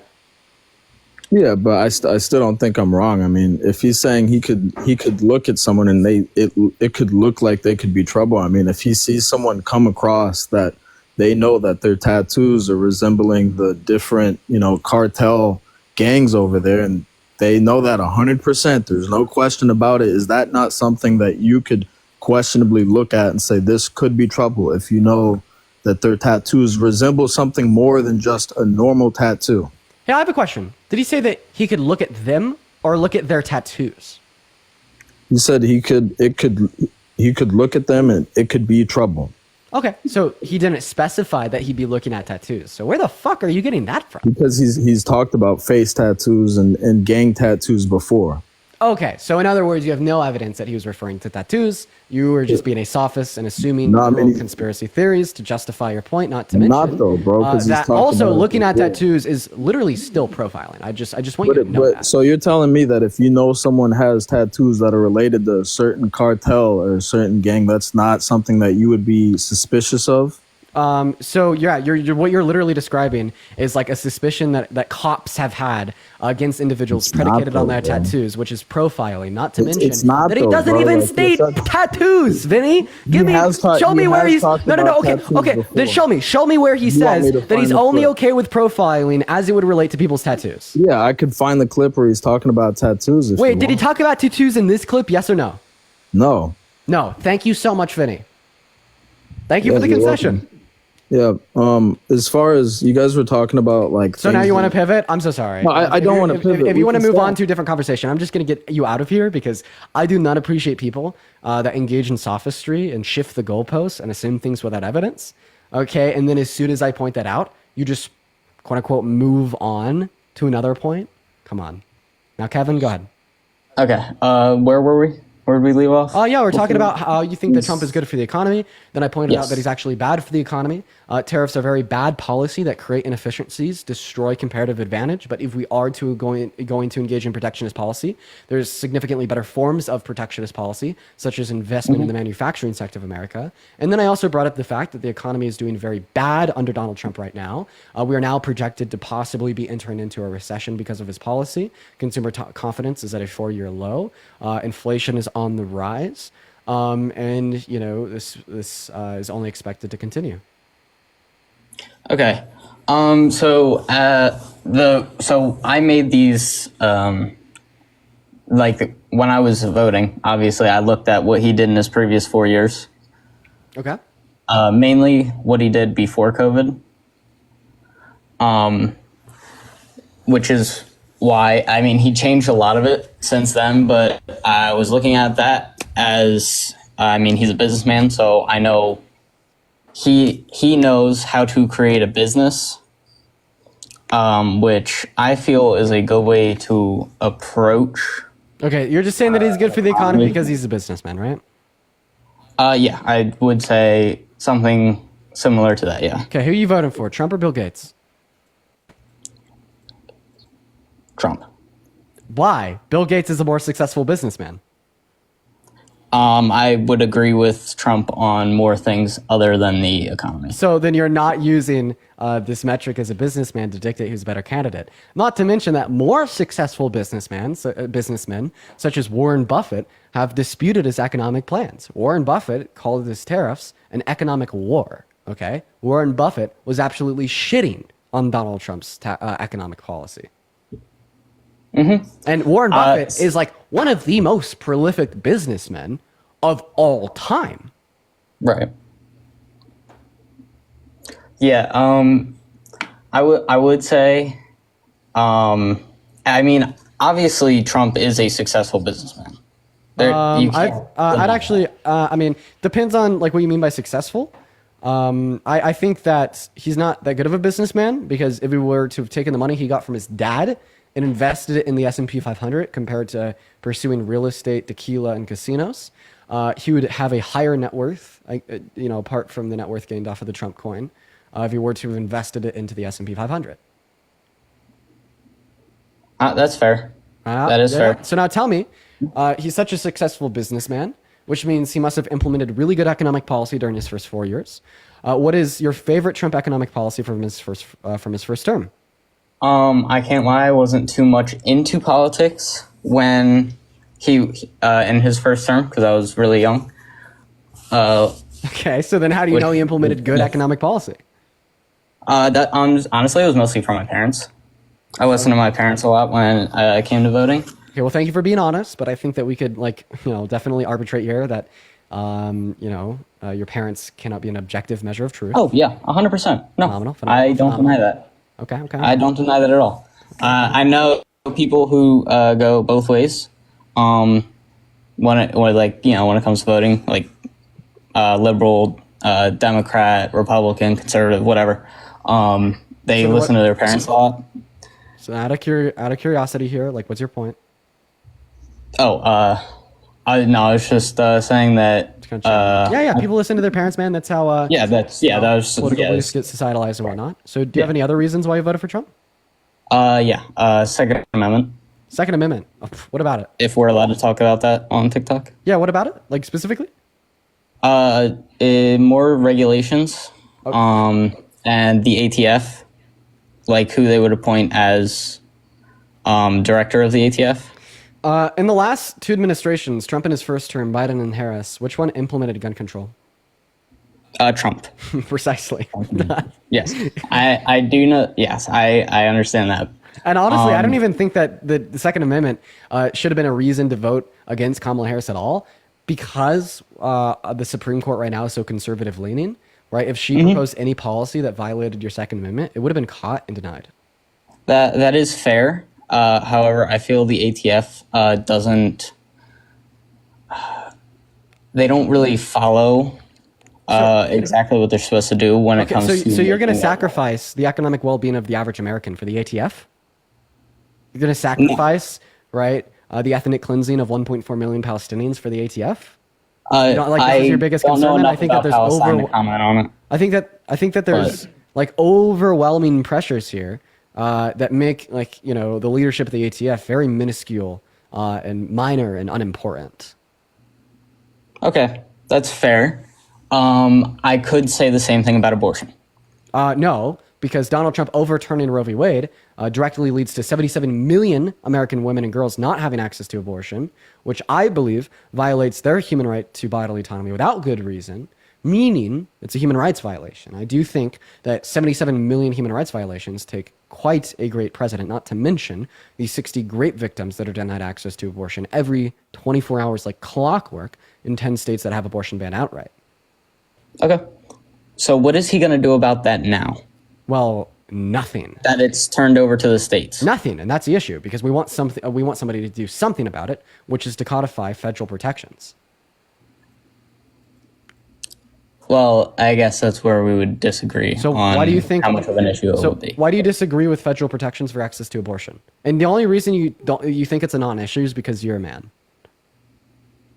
Not necessarily. Okay, well then tell me why it's a non-issue. 77 million. Well, let's start here. Can we agree that it's a human rights violation to violate somebody's bodily autonomy without good reason? Yes. Okay. Is there any good reason? Is the reason? Is there any good reason to ban abortion before viability? Before what? Before the point of viability. Well, I think it is a human life, no matter what. Although I'm not going to say, I honestly don't care that much whether abortion is or isn't legal. Okay, well, I'm just curious. What's the good reason to ban abortion? Are you saying because it's killing a human life? So there's good reason to ban things that kill human lives? Yes. Okay, should we ban doctors pulling the plug on brain dead patients since they're human lives? So that is a lot different. Wait, why? It's a human life. I thought you said that we have good reason to ban things that kill human life. They don't have the potential to become a...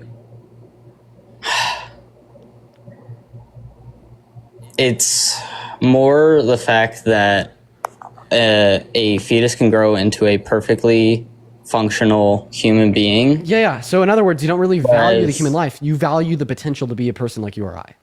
Yes. Okay. So you're saying that consciousness grants the right to life because a fetus will be conscious in the future. We should just extend that right to them now. Yes. That argument's a bad one. It's a what? It's a bad argument. We shouldn't extend rights to things because of traits they'll have in the future. Like, should we give like a 10-year-old the right to consent to sex since they'll have the trait of being 18 in the future? Being 18 equals the right to consent to sex. A 10-year-old will be 18 in the future, therefore we should extend that right to them now? No. Obviously not. So then why should I believe you when you make the argument that consciousness equals the right to life? A fetus will be conscious in the future, therefore we should extend that right to them now. I would like to say because it's natural. Because what? I feel like that is more natural law. Natural law? What do you mean by natural law? It means naturally you have the right to life, do you not? No, I don't think that things that are biologically alive have the right to life. I eat hamburgers. I don't think that all humans have the right to life. I'm okay with the doctor pulling the plug on a brain dead patient. I mean, I could see how we would just disagree there. Well, I mean, I'm just pointing out the issue with your logic here, right? You can't obfuscate between the potential for future sentience and currently possessing it, right? I've already pointed out the issues with that logic, but I do just want to clarify here. Do you think that a zygote is morally valuable because they'll have a future like ours? That's a good one. No, that's a good one. Women with IUDs murderers now because they're killing zygotes? No. No. So then you don't really value the future like ours. So why do you value the fetus's future like ours, but not the zygotes? Well, I see it as I was once a fetus and now I am a perfectly functioning human being. You're also a zygote, no? Yes. Okay, well, there's a counter argument. Yeah. No, I get that. But, I mean, just overall, I mean, I personally don't care whether or not abortion is legal or not. And it's not only the fact that it's a human life, it is also the fact that as a woman, you get to decide completely whether or not you would want to have the child when the man has no, he's like, it's not his place to say whether or not she should have the child. Like, if he wants it and she doesn't, she doesn't have to. Check this. I got you. So, yeah, the woman has 100% complete and unilateral control over the future of that fetus's life for one reason. Okay? You want to know that reason? Because she has to spend 9 months. No, just listen here. So, that fetus needs bodily resources to survive and grow. What percentage of those bodily resources come from the man? It's like none. 0, precisely. Yeah. Right. And then further on top of that, when a woman is consenting to sex, when two people consent to engage in sex, they're consenting to that. They're consenting to sex, okay? The woman's not consenting to pregnancy. She's consenting to sex, okay? Right? So are you telling me that you should be able to unconsensually control what a woman does or doesn't do with her body? That's pretty fucked up. Well, no, I'm not saying that. I am saying that... Well, then when did she give you consent to do so? Hold on. Because it wasn't when she gave you consent to sex. Can I finish my point real quick? Okay, yeah. If she can decide whether or not she wants to have the baby, the man should decide whether or not he wants to support them financially. Okay, yeah, of course. Trying to make another argument for like shitty men to not support their children. Unfortunately, this argument falls straight on its face because as soon as that fetus is morally valuable, has sentience, and will be brought on the world, the burden is both on the mother and the father of that child to support its livelihood. Also, the point of a man, or anybody for that instance, paying child support has nothing to do with the other parent. Nothing at all, and is all to do supporting the livelihood of the livelihood and the well-being of the morally significant and valuable child. So basically, you're telling me because the woman has the ability to kill the fetus when it is invaluable and does not demonstrate sentience or consciousness, you therefore have the right to not support the child when it is valuable, and that makes no goddamn sense to me. Well, I guess we would just disagree there because Give me a counter argument. Come on. I mean, if a woman can choose whether or not she wants to have the obligation of the caretaker for the child, then a man should too. So you repeating your original position that I just rebutted is not a counter argument. I mean, I'm also not. I don't argue about politics all day, but I mean, yeah, that's pretty much the bottom line of my argument. It's I don't care if you want to have an abortion or not, but if you at that point, I feel like the man should be able to say, I don't want to support the child, or I don't want to be part of the child's life. Okay, so the only reason why the woman gets the choice to terminate the life of the fetus, right, isn't just because the fetus's life isn't morally valuable, but because it's reliant on her bodily resources to survive. Okay, my argument for why I'm pro-choice isn't merely that, well, this fetus doesn't deploy any traits that I value, but it's also that it's dependent upon the mother's bodily resources to survive, and she should be able to enact upon her right to bodily autonomy unless there's reason why she shouldn't be able to. And because the fetus, right, has no morally relevant traits such as consciousness, there's no reason why she shouldn't be able to. And that's why I think abortion is justified, okay? But as soon as we would have this conversation about what kind of obligation the father has to the fetus, well, there's no reason why the father should be able to kill the fetus because it's not dependent upon his bodily resources, meaning he's not invoking any sense or form of bodily autonomy. And as far as I'm concerned, you lose your rights to determine the outcome or the future of that potential child the moment you leave semen in a woman's vagina. And that is the burden that you carry. And if you're such a reckless, irresponsible guy and you don't think you can carry that burden, then maybe you shouldn't be engaging in reckless intercourse.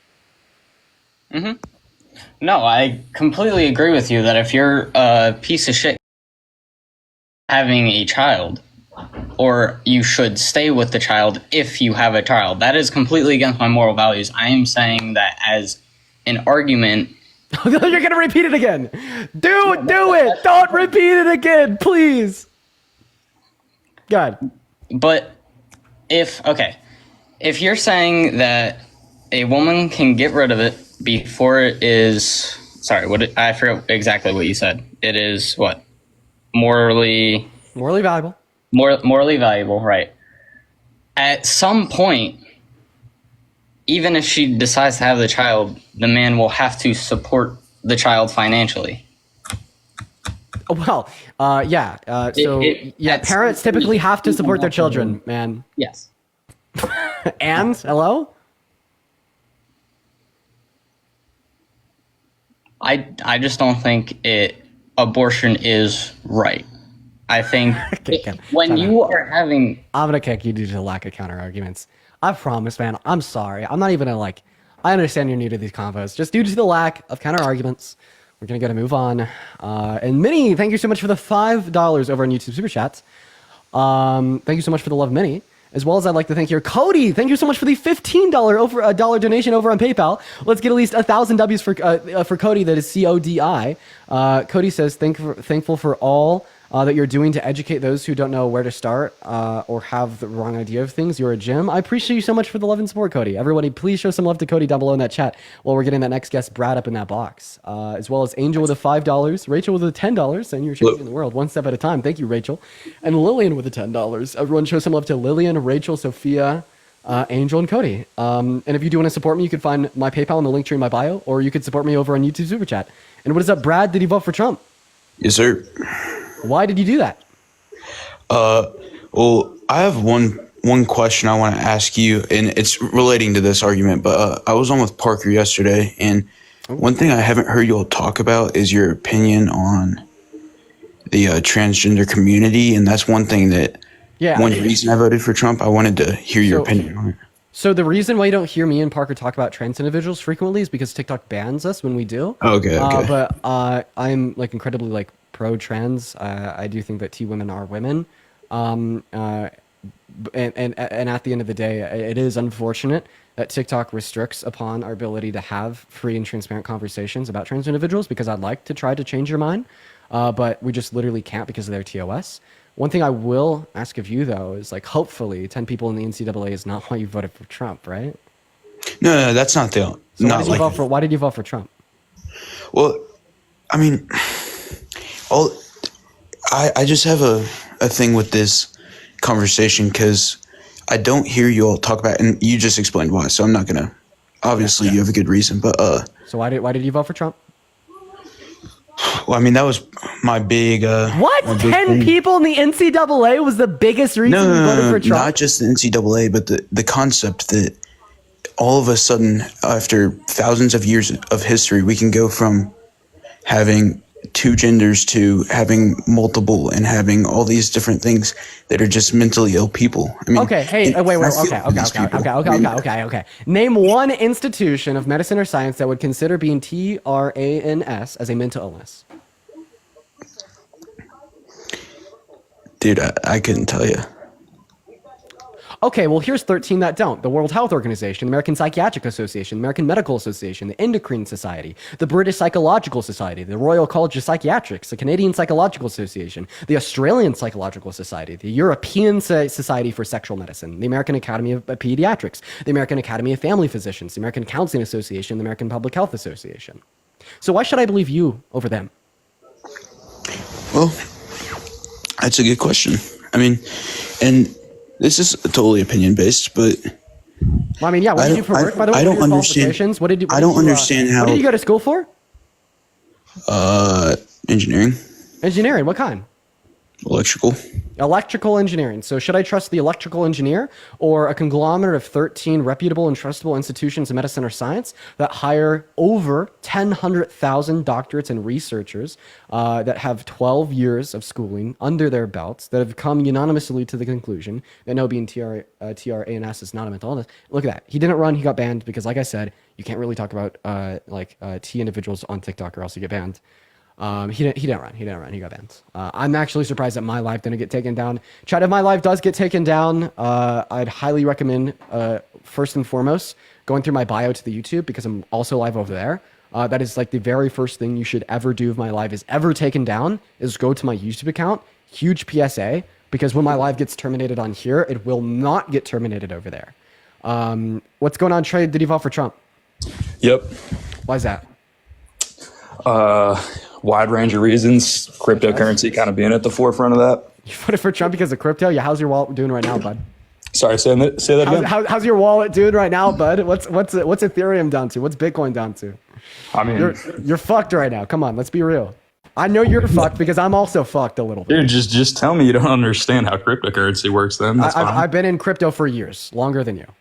So you don't understand that there are cycles to these things? Oh, cycles to these things. I have a question. What wallet do you use? What do you mean wallet? You don't know what a fucking wallet is, and you're trying to act like you know more about crypto than me? Name I know one what a wallet blockchain. is. I store my assets on a ledger. I don't use any hot wallets, any online hot wallets. You store your shit on a ledger? Mm-hmm. Watch this.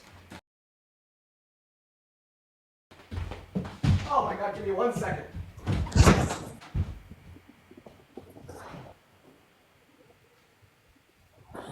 People in the chat thinking, dude, I know what a wallet is. I'm just asking you to clarify what type of wallet. There's a lot of different types of wallets. You said that you store your shit on a ledger? Yeah. Yeah, so do I. Fuck do you mean I don't know? You got the little anything Nano S Plus. I've got one of those too. What do you mean I don't know anything about crypto, bud? No, I'm not saying you don't know anything. I'm just making a joke. You did. You literally Because you're said saying, that. how am I looking? Dude, I've retired myself and my family off crypto. I don't work. I'm in school right now. I'm blessed that my parents have paid for my school, but I'm now paying them back for that. And I've bought them a lot of things just to show them I'm very thankful for that. The paper towel on the desk. My nose has been running, you guys. Well, if that's true, that's pretty cool. But Trump isn't going to do anything for crypto. The reason why I say this... Whoa. What did he say yesterday? Well, he was going to invest in Bitcoin. What happened when he invested in Ethereum 3 months ago? Well, he's not saying he's going to invest in it. Do you know what a strategic reserve is? Yeah, that's where the government buys it, which is an investment in it. But it doesn't just mean buy it. It means they buy it, on a recurring basis, but they also use those funds. They take profits on those funds periodically, and they use those funds to fund other things. They've already been within the government. they've been doing this with Ethereum since inauguration, and we haven't seen anything. But no, what he's signed in is much larger than anything we've ever seen before. Yes, I'll admit the details have not been fully released. I'm hoping he speaks about that tonight, but we will have to see on that. I'm also thinking that most likely it's going to end up being just Bitcoin rather than Bitcoin and the altcoins that he proposed, just because I think Bitcoin's really the future of cryptocurrency, if you were to ask me. And I think that if you've seen on Twitter, a lot of people are saying that as well. But that's not really something we debate on, I feel like, you know what I mean? All this crypto stuff. Because I feel like inherently it is just good things that he's doing. Okay. Well, the one thing about crypto, would you agree that crypto generally has some loose correlation with non-crypto stocks? It has some loose correlation with non-crypto stocks. Yeah, generally, if we see the general stock market doing well, crypto is going to be doing well. We see a correlation between the performance of things such as the Dow Jones, the S&P 500, are in the stock market in general, alongside the performance of larger coins like Bitcoin and Ethereum, correct? 100%, yes. 100%. We've seen it forever. And the thing is, right now, the stock market is in a free fall because of the bad economic policy proposed by Biden and Harris. Whoa, dude, that's a Freudian slip right there, isn't it? What's their bad policy? I'm joking. I'm joking. You know I'm fucking with you. That's funny. Proposed by Trump. That one was bad. That one was bad. If anybody thinks that they have any bad economic policy signed into law by Biden and Harris, I'll debate you until the end of time. All right, wait, not signed into law, but what about capital gains taxes? Capital gains tax, something proposed by Biden, never adopted by Kamala Harris's. Never adopted by. Okay, what do you mean adopted though? I just got my computer out. Because I've talked about this with some other people before. I do think she spoke on it. I think she advocated for it on the campaign trail. Yeah, it was never on her agenda. KamalaHarris.com/issues. She never advocated for it on her agenda. She never intended to sign it into law. I thought that she did too. I was under that impression for a long time until I actually investigated it, so I don't mind that misinterpretation. But anyways, going back to what I was going to say. What we see right now is very low levels of consumer confidence due to turmoil in Trump's bad economic policies, such as his imposition of tariffs, which have rebounding effects on crypto markets as well. And I think that ultimately speaking, if you want crypto to perform well, you need high levels of consumer confidence in a booming economy. But right now, the Atlanta Fed is projecting a potential recession with 3% loss in our GDP in the first financial quarter of 2025, meaning that typically speaking, if you advocate for better performance in crypto markets, you should probably be regretting your vote for Trump right about now. There's no way that you could tell me he's going to be good for crypto markets when the Atlanta Fed is literally projecting a potential recession. Okay, so yes, I agree that we're due for a recession. I also want to touch on sort of like the meat of what you said in there, but what I want to say on the end there is I think that there actually is a difference. Cryptocurrency can do well even if the stock market is not doing well, and there's a variety of reasons for that. I've never seen it in the Bitcoins. I've never, ever seen it. Name one time in the last 5 years where we've seen general stock market performance down with the performance of big coins like Bitcoin or Ethereum going up. Admittedly, we haven't, but we also haven't seen this wide range level of adoption of just financial technology in general among financial institutions in the United States, as well as like many countries. It's honestly more countries doing more than we are at the moment. But I'm sure you know Bank of America is performing all internal transactions on XRP's ledger. I don't know if you knew that or not. So they're branching out and they're just getting their institution ready to accept payments in XRP, send XRP, just sort of adopt it as a whole. And that's something I could pull up sources for if you don't believe me. But there's a variety of reasons and a variety of use cases. And for example, so are you debating that even though we might be entering into a recession, crypto is still going to perform well because of Trump? It can perform well, yes. If Trump does what he said he was going to do, yes, it absolutely can. Do you think that crypto would perform better with a recession or without a recession? I don't think the recession's really dependent on it. I think what it depends more on is Trump's policy with it. That's the whole idea of crypto. Sorry, man. I do appreciate, right, like your special interests. I think it's cool to talk to people with special interests like crypto. But if you're like so deluded in your special interests that you think we could see legendary performance in crypto markets while we're in a recession, I'm just going to move on to the next guest because that goes from special interest to a delusion. What is going on, Austin? Did you vote for Trump? Yeah. Awesome. But I want to bring up the recession point. In 2022, under the Biden administration, we were at an all-time low in the stock markets and everything else under the Biden administration in 2022 since 1937, and that is a fact. In 2022? I mean, obviously we had bad performance because of the pandemic, but I don't know about are you all-time low? Do you just want to like say that? Yeah, it's been an all-time low since 1937. Whoa! 1937 would have been a little bit lower. Whoa! But look it up. We had worse performance in the Dow Jones in 2020 under Trump than we did in 2022 under Biden and Harris. It was reported by NASDAQ. Well, I'm looking at Dow Jones right now. NASDAQ, not Dow Jones. Let's see. So are you looking at like the NASDAQ composite or like what index fund are you looking at? Wait. Yeah. Even on the NASDAQ composite, we had worse performance in 2020 than 2022. What are you fucking talking about? Austin, come back and address this blatant, wild misinformation. Come on, dude. Hey, Blues, thank you for the $10 YouTube super chat saying, hi, Dean, watching your live from Iran for a few months now, and I've been learning so much as somebody who's living in a country with people worshiping Elon and Trump. Just wanted to say thank you for the work. Thank you so much for the love, A Blues. Everyone, please show some love to A Blues. Once again, that is ABLOOS, and I do apologize if I'm butchering your name there. Emily, thank you for the $7 Canadian. I'm pretty sure if they're going to need to torture me in Guantanamo, they would make me listen to the guy talk crypto. Yeah, that shit's terrible, bro. I'm not going to lie. Anyways, Austin, dude, come back to the live and address the misinfo that you were just blatantly spreading. Like, as if I didn't have Google in front of me. Come on, bud. Do better. Do better. Austin, I can't hear you unless you see me. Yeah, you can't hear me. If you can't see me, like, you have to be on the TikTok app in order for me to hear you. Okay, well, I was just trying to read exactly what the wording was from NASDAQ that I just got that from. So in 2022, so my date was wrong, and I will admit that. I said 1937. It was actually 1947. That was the date wrong. And in 2020, that's just what I pulled. Okay, what metric are you using? Pulled from the Bureau of Labor Statistics. What metric are you determining? Because when we talk about performance in the stock market, like, I'm just asking you what metric you're going by.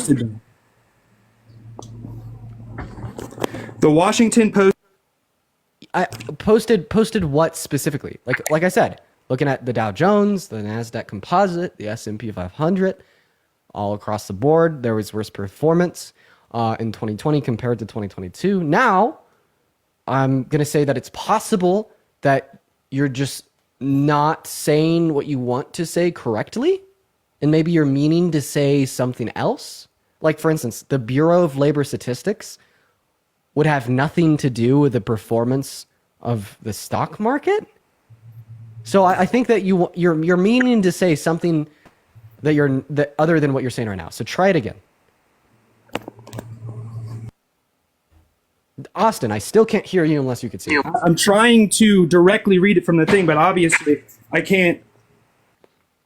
Okay, what's the name of the article? I'll look it up for you. I'll read it.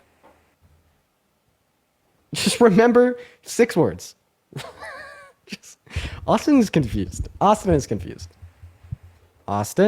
come back. Just remember 6 words. All that I'm asking. I'm pulling the exact link and I'm going to post it in the comments. No, just tell me the title of the article. Dude, there's over 10,000 people in here. You think I'm going to be able to pinpoint one comment? Don't do that, please.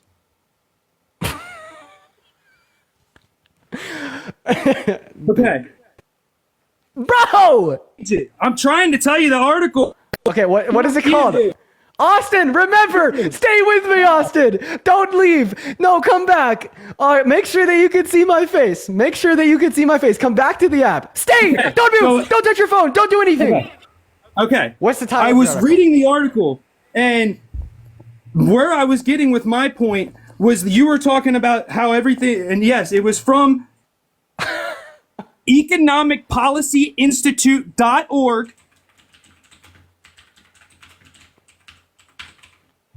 Okay, we got Economic Policy Institute. What is it? Okay, Austin, if you can't see me, if you're outside of the TikTok app, if you're on Duck fucking Go or whatever, you conservatives use to Google and shit, I can't hear you. Think about it. Wage stagnation in 9 charts. It does mention NASDAQ and the stock markets in that same article. Sorry, I was trying to look up the name so you could find it. Okay. Wage stagnation, right?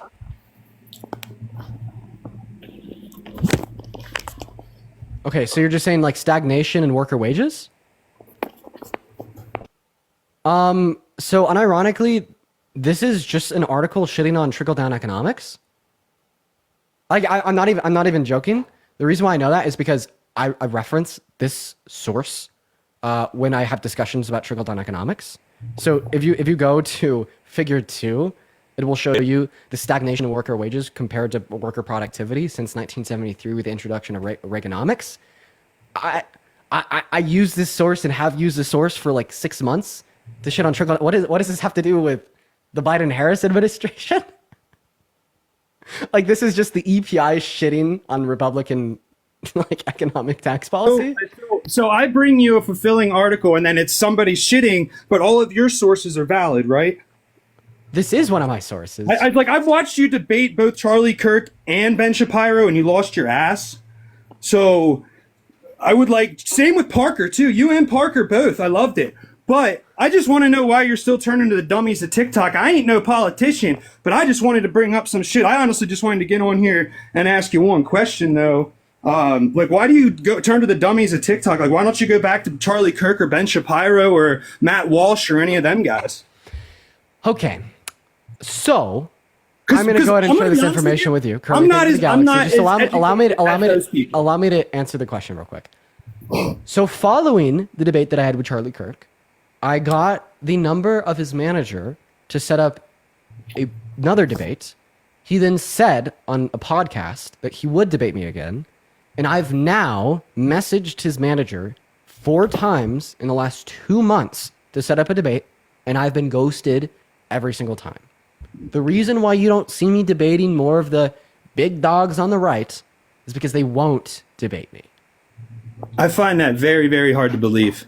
That's dude, I'm telling you right now, Ben Shapiro, I will say Charlie Kirk is not as good as Ben Shapiro. I will give you that. When you debated Ben Shapiro, that was a good debate. I will give you that much. Austin, thank you for the $10 over on YouTube Super Chat saying I don't like being but I think you should stop trying to convince people of TikTok to change their opinion, because people like me, you could tell me whatever the fuck you want, and pretty much 95% of anybody, I can't even tell you what I want to say and change your mind. Am I not right on that? If I were to tell you something, am I ever going to change your opinion on how you think about our politics? If you were to give me reason and evidence that I'm wrong and you're right, yeah, absolutely. I mean, that's how I got to where I'm at. See, that's the thing. Thank you so much for the giving you reason and evidence. Charlie Kirk is giving you reason. Ben Shapiro is giving you reason, but you've always debated them, and you always never once have changed your opinion. Okay, so I had a debate with Charlie. And my point is you're doing this, dude, and you're not going to change anybody's opinion. Okay, so you're probably making a killing a lot. I hear you always saying, "Oh yeah, I'm making this money. Thanks for the $100. Thanks for this." You're probably killing it, dude. This is probably your full-time job. That's cool with me and everything. Take a breather, Austin. Come back to the live. No, I am. My phone locked on me. Okay, anything else, Austin? Before I respond here. Whose opinion are you trying to change? Well, right now, I don't think it's yours. I don't think I could do that. You're never going to change my opinion. And that's the same way with 90% of people in politics, no matter which side you're on. And I will tell you one thing right now. We need people like you, and we need people like me. We need people to have 2 sides, because if you don't have 2 sides, you get corruption. Radicalism causes corruption. Am I not right? Okay, I'm going to respond to the first point, and I'm just going to go down the list. So first of all, you told me that I don't change anybody's mind. Well, you kind of dunked on that yourself when you said 90% of people are unwilling to change your mind. So you thought that was an overwhelming statistic that would point out what I'm doing to be bad. But what is 90% of 11,000? Or more so, what is 10% of 11,000? It's 1,100 people. Right. Okay? So as we speak right now, according to the statistic that you gave me, there's 1,100 people who could have their mind changed. I didn't give you a statistic. In the fucking moment. I just sent a percentage.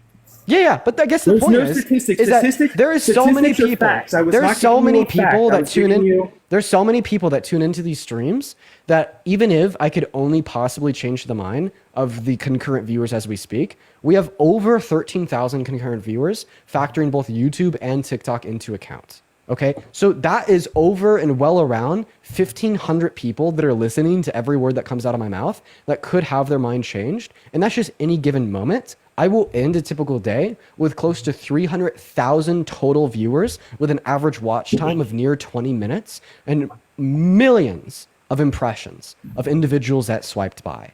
So I'm okay with that. I You're think that to be doing probably something good. educating young people. You're probably talking to young people that are on the fence, but people that have chosen their side, you're never going to change their mind.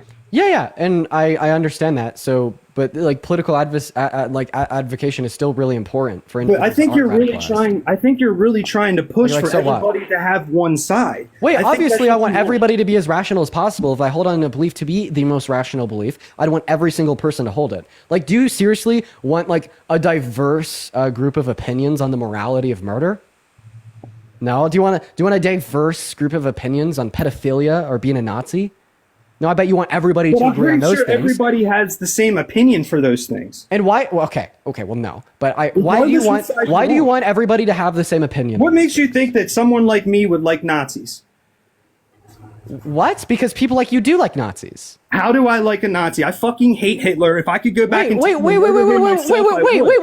that alt-right fascists that praise Hitler exists is crazy. I mean, have we not seen Kanye West? Have we not seen Nick Fuentes? I fucking hate Kanye West. He's a lunatic. Okay, well, I'm glad that you're not a Nazi, but my fucking point is that there are Nazis, and we probably don't want diverse But opinion most on the of us subject. are not. Okay, but that wasn't my point. My point was that you said that I want everybody to think the same Those way. people are No, not just allow me to running our talk, office. Austin. Just allow me to talk. Those were like, people are not in our office.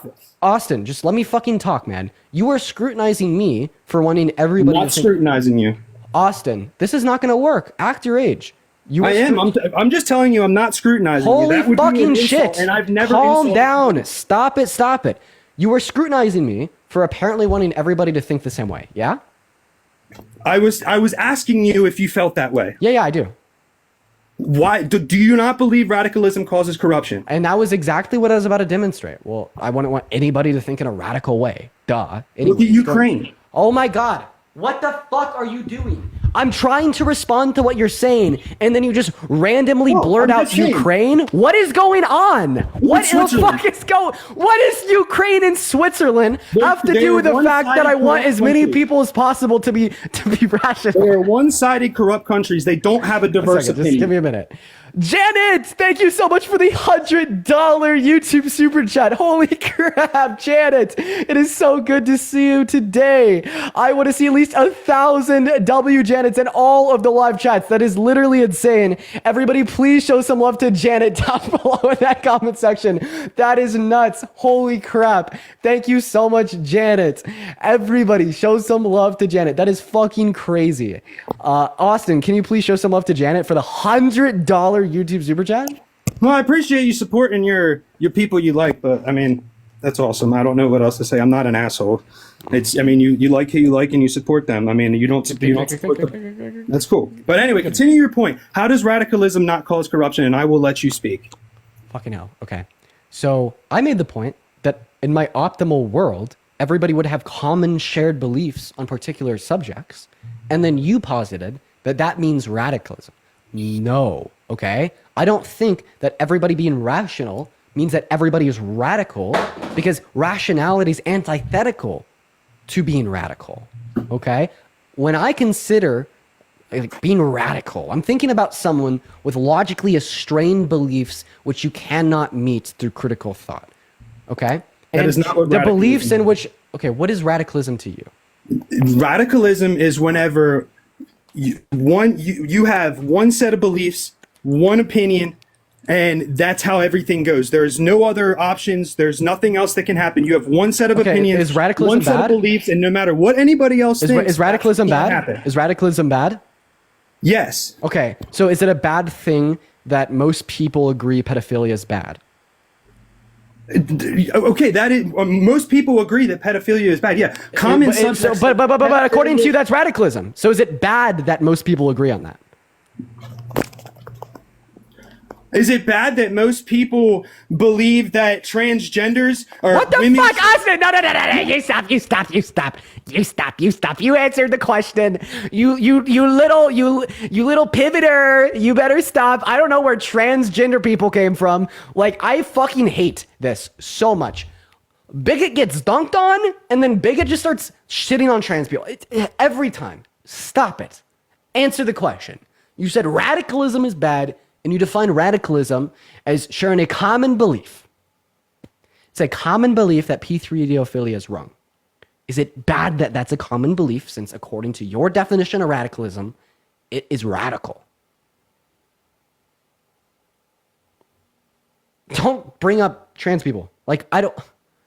One person decides that they're like, okay, I think men should compete in women's sports. Bro, Austin, shut up.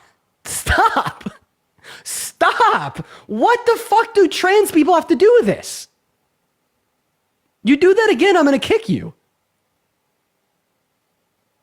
Okay, I'm going to repeat the question. Either respond or you're going to get kicked. You said radicalism is bad. You define radicalism as having common shared beliefs. Okay, there's a common shared belief that P3 is wrong. Is it bad that that's a common shared belief because according to you it's radical? Yes or no? Unmute.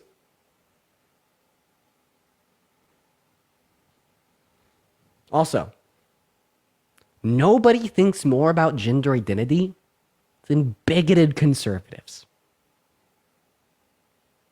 Just wanted to throw that one out there, Austin. Now unmute that mic.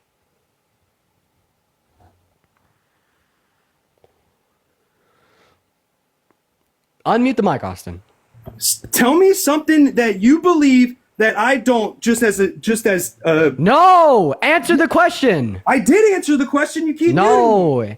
Is it bad that most people agree that P3 is wrong, since I guess that consensus makes it radical? Okay, here's the answer to my question. I said it 10 times and you keep muting me. Obviously, that is wrong, but you're twisting my words and you're saying, okay, this is considered, that should be a common belief. That should be common sense. Wait, so you're saying that people should be radical? That should be common sense. But is that radical? Is it radical, though? No, it's not radical. Wait, but you told me that radicalism is when you accept one belief. Is one's opinion. So, is it your opinion that P3 is wrong? Just answer my question one time and one time only. Why don't you tell me? Sorry, we're just going to kick him.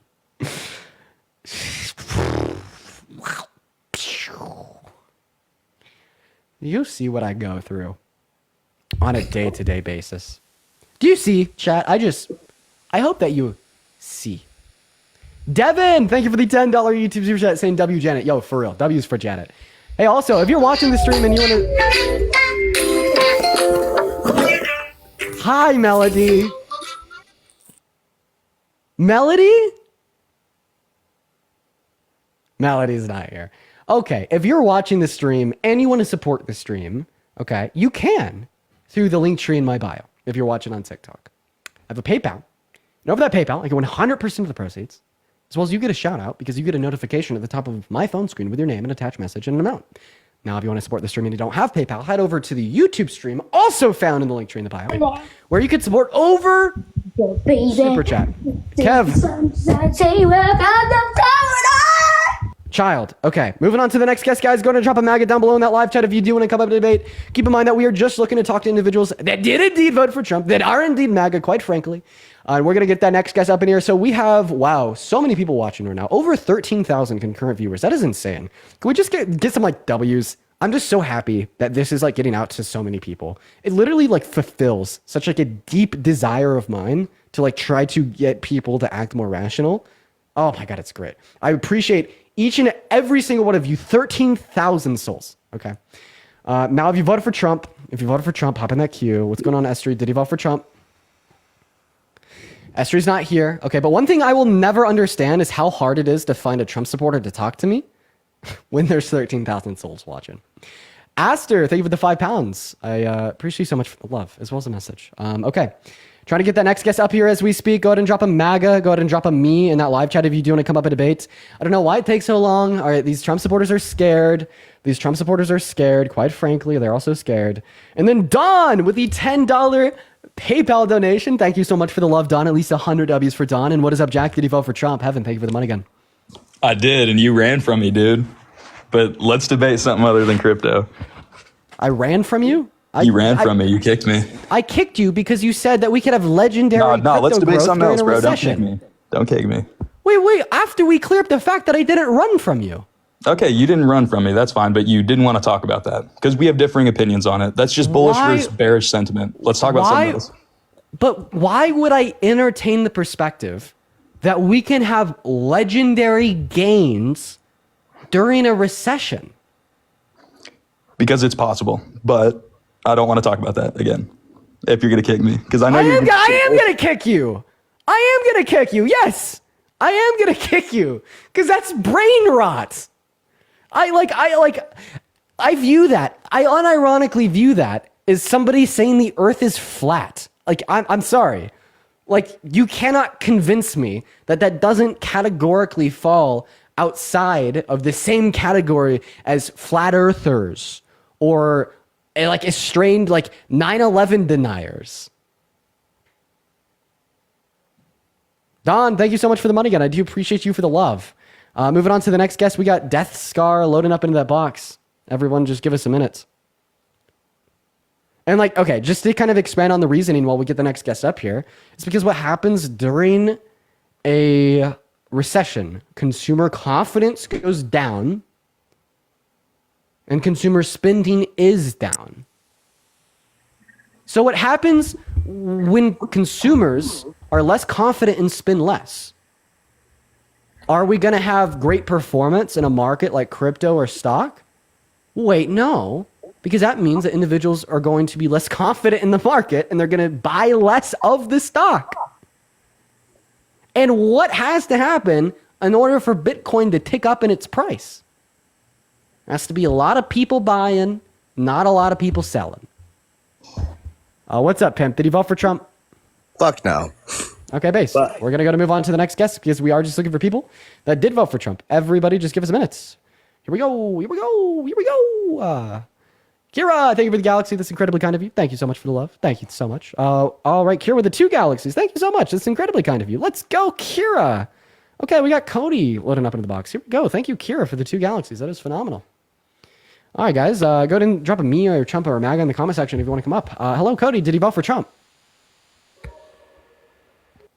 Also, guys, I don't have anything on my mouth right there. I don't. I've been looking at that. Looks like I do, but I don't. I think it's like I just have some like dry skin or something. Hey, Michelle, thank you so much for the $5 PayPal donation alongside the incredibly kind message. So show some love to Michelle in that chat. Just while we're getting the next Trump supporter up in the box. Hello, did you vote for Trump? Yes. I wanted to talk about abortion, but if you don't want to, I can give you Trump back. So why did you vote for Trump? Well, I guess some of it has to do with I'm against abortion, so he gave it to the states opposed to Harris, who wanted to make it federal, and that goes against my beliefs. Pro-lifer?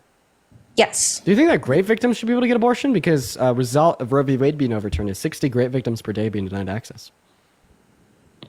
No, I don't think I've talked to you before about this, and you have challenged my perspective on it, and it is spoken before? Yeah, like a long time ago. How long ago? I don't know, like a few months ago. Well, I'll determine if further conversation is good.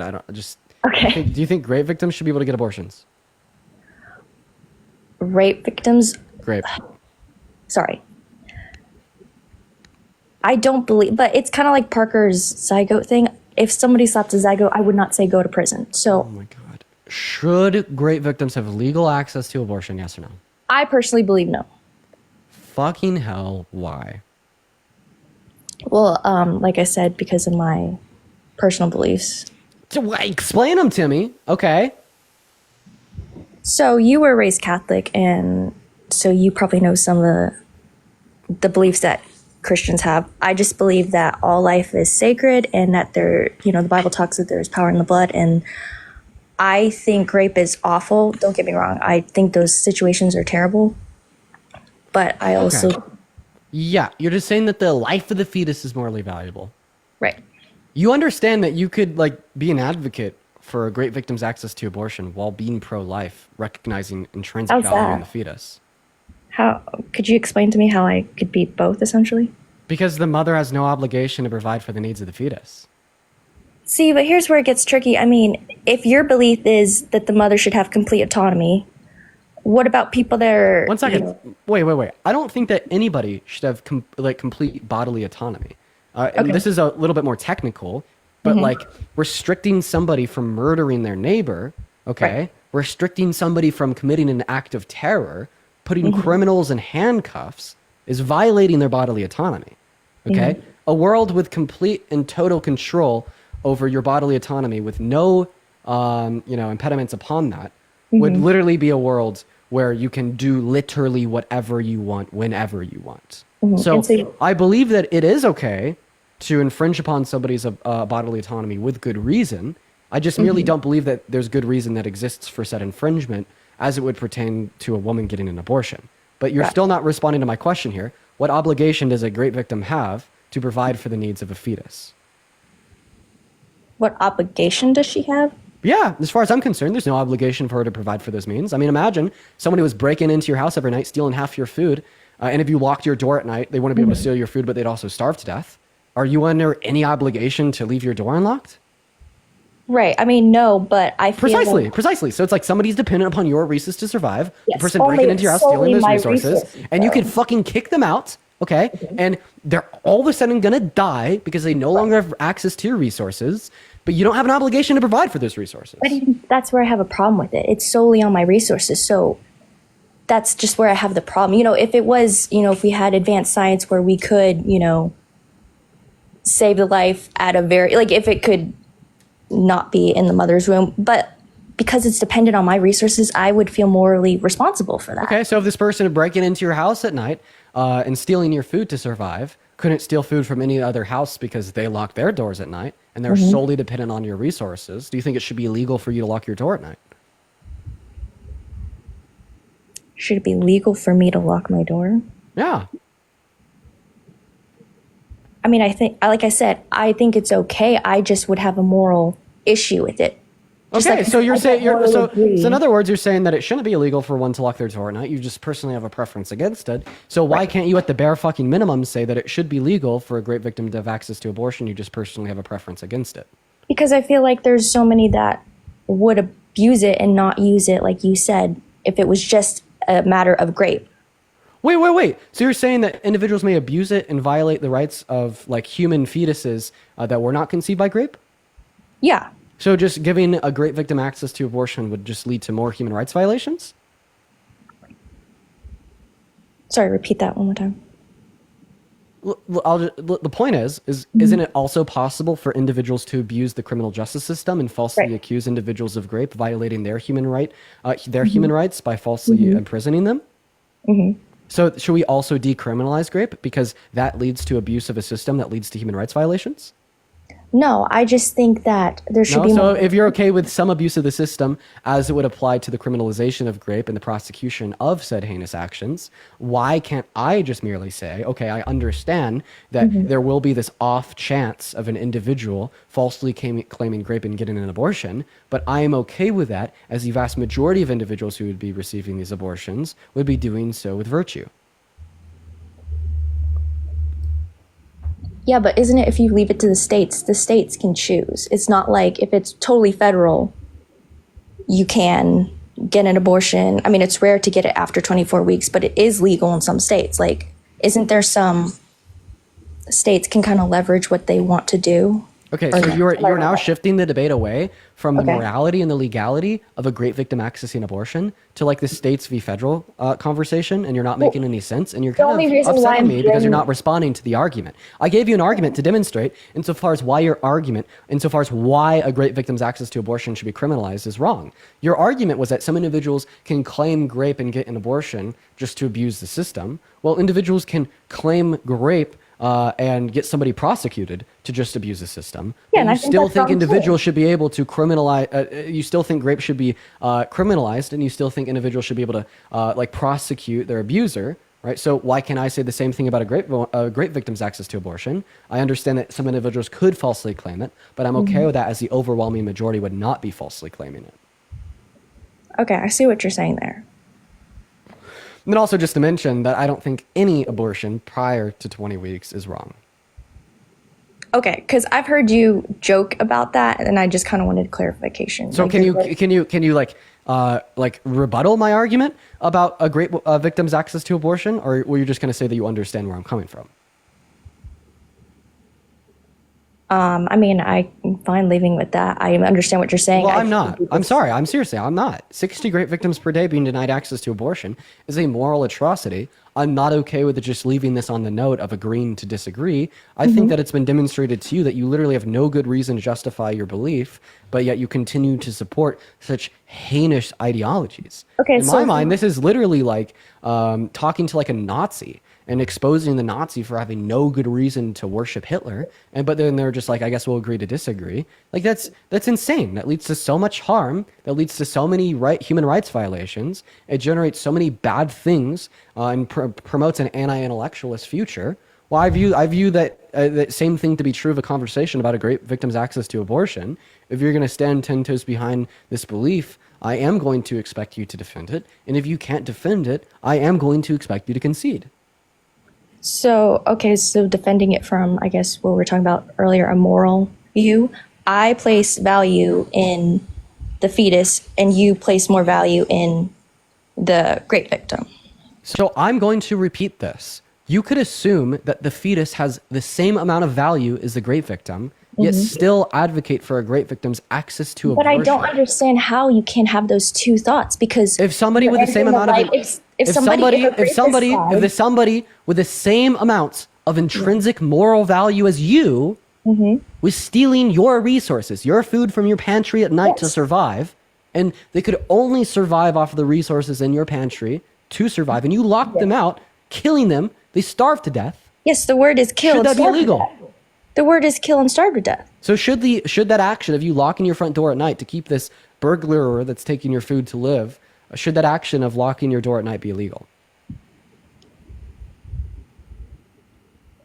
But that analogy doesn't work, because in every state, sometimes it's not legal, sometimes it is. That's why I voted. Okay, I'm so sorry. We're talking about you think should be the case. I didn't say should it that be should legal according criminal. to you? I think it's personally wrong. So Just answer like- my question. If you were the dictator of America, would you make it illegal for people to lock their door at night to prevent people from stealing their food, even if the prevention of individuals from stealing their food kills those people? I still don't think the analogy works, because we're talking about... I want a yes or no. You want a yes or no that you're... Should it be illegal for the individual to lock their door at night? No, it shouldn't be illegal. But again, okay, that so basically what you're saying is that analogy doesn't work. Okay, so why not? Because you're talking about somebody that's sentient, that is stealing food. Yep. That is purposely breaking into the house and stealing food. And So are you're you saying it's okay to lock them out because they're intending to do it? Well, that's kind of what your argument is with sentience. Okay, so here's the counter response. So you're basically saying that it's okay to violate somebody's rights, and you must sustain the rights violations. I don't think the baby is violating anyone's rights, though.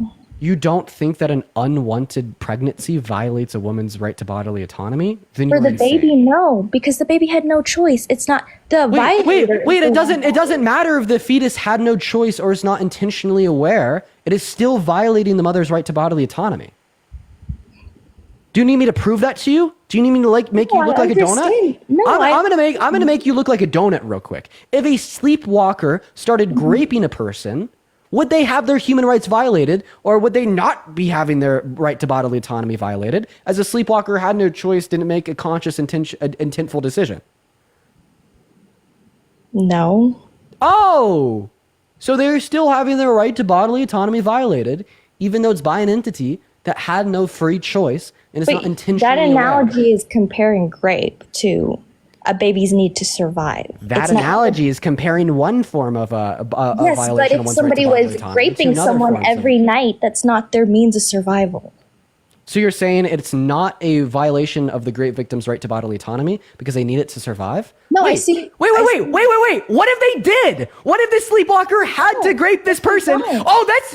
You just gave me the best possible counter argument against your own position. And I swear to God, I will never stop using this. So if there was a sleepwalker that had to grape me every single night to survive, would it be okay for me to kill that sleepwalker?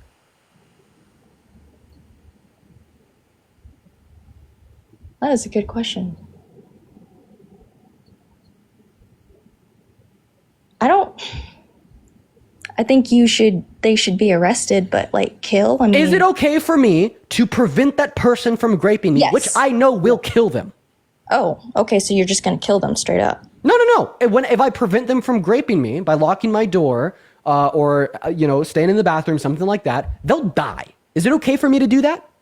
No, but you're doing it. If a sleepwalker is graping me, I can't stop them if my only way to stop them is to kill them? You're comparing graping with a baby.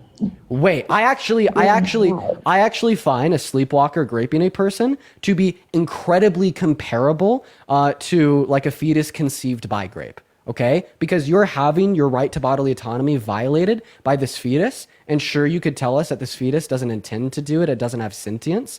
However, that is violating that woman's bodily autonomy for 9 months straight, similar to a sleepwalker that would be graping an individual. All right? And I want you to answer my question. If the only way for me to remove this sleepwalker that's graping me every night is to kill them, is it okay for me to unalive them?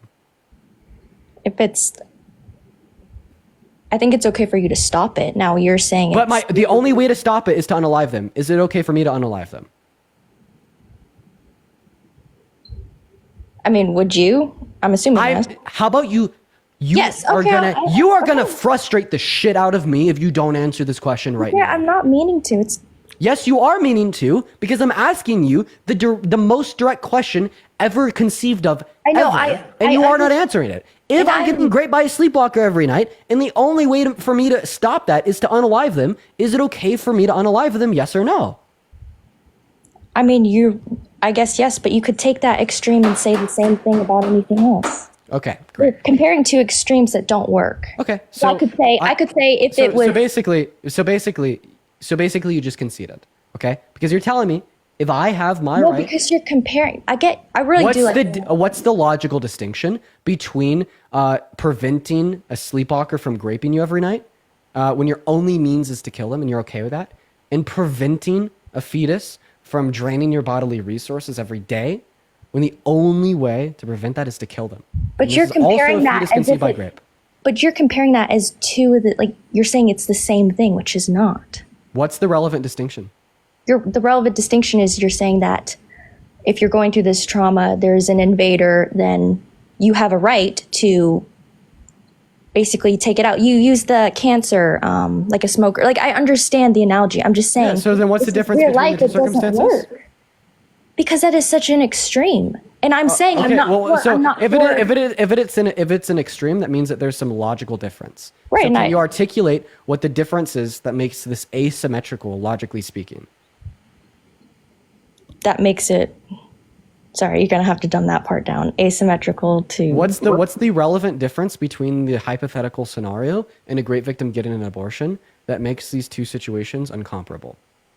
It's because you are saying that a great victim is the same as a baby just.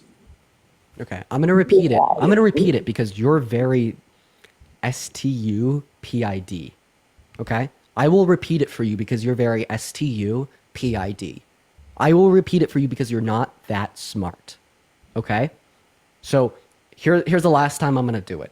Okay. So you told me that a great victim shouldn't be able to get an abortion. I told you the reason why I think a great victim should be able to get an abortion is because that fetus is violating that woman's right to bodily autonomy, and the only way to end that rights violations is to evict the fetus, which kills it. So, in other words, my principled conclusion here is if you have a third party that's violating one of these human rights without your consent, that you didn't cause, that you have no obligation to provide for, and the only way to stop that rights violation leads to their death, it's justified to kill them. Okay? And I use an analogy to prove this. If a sleepwalker that has no intention but grapes me every night, and the only way to stop this, unfortunately, results in their death, are you okay with me killing them? You said yes. And then that led you right into the logical parallel that it is okay to stop a rights violation, right? If your only means to stop it is to kill them, given that it's not something you consider to cause or have an obligation to provide for.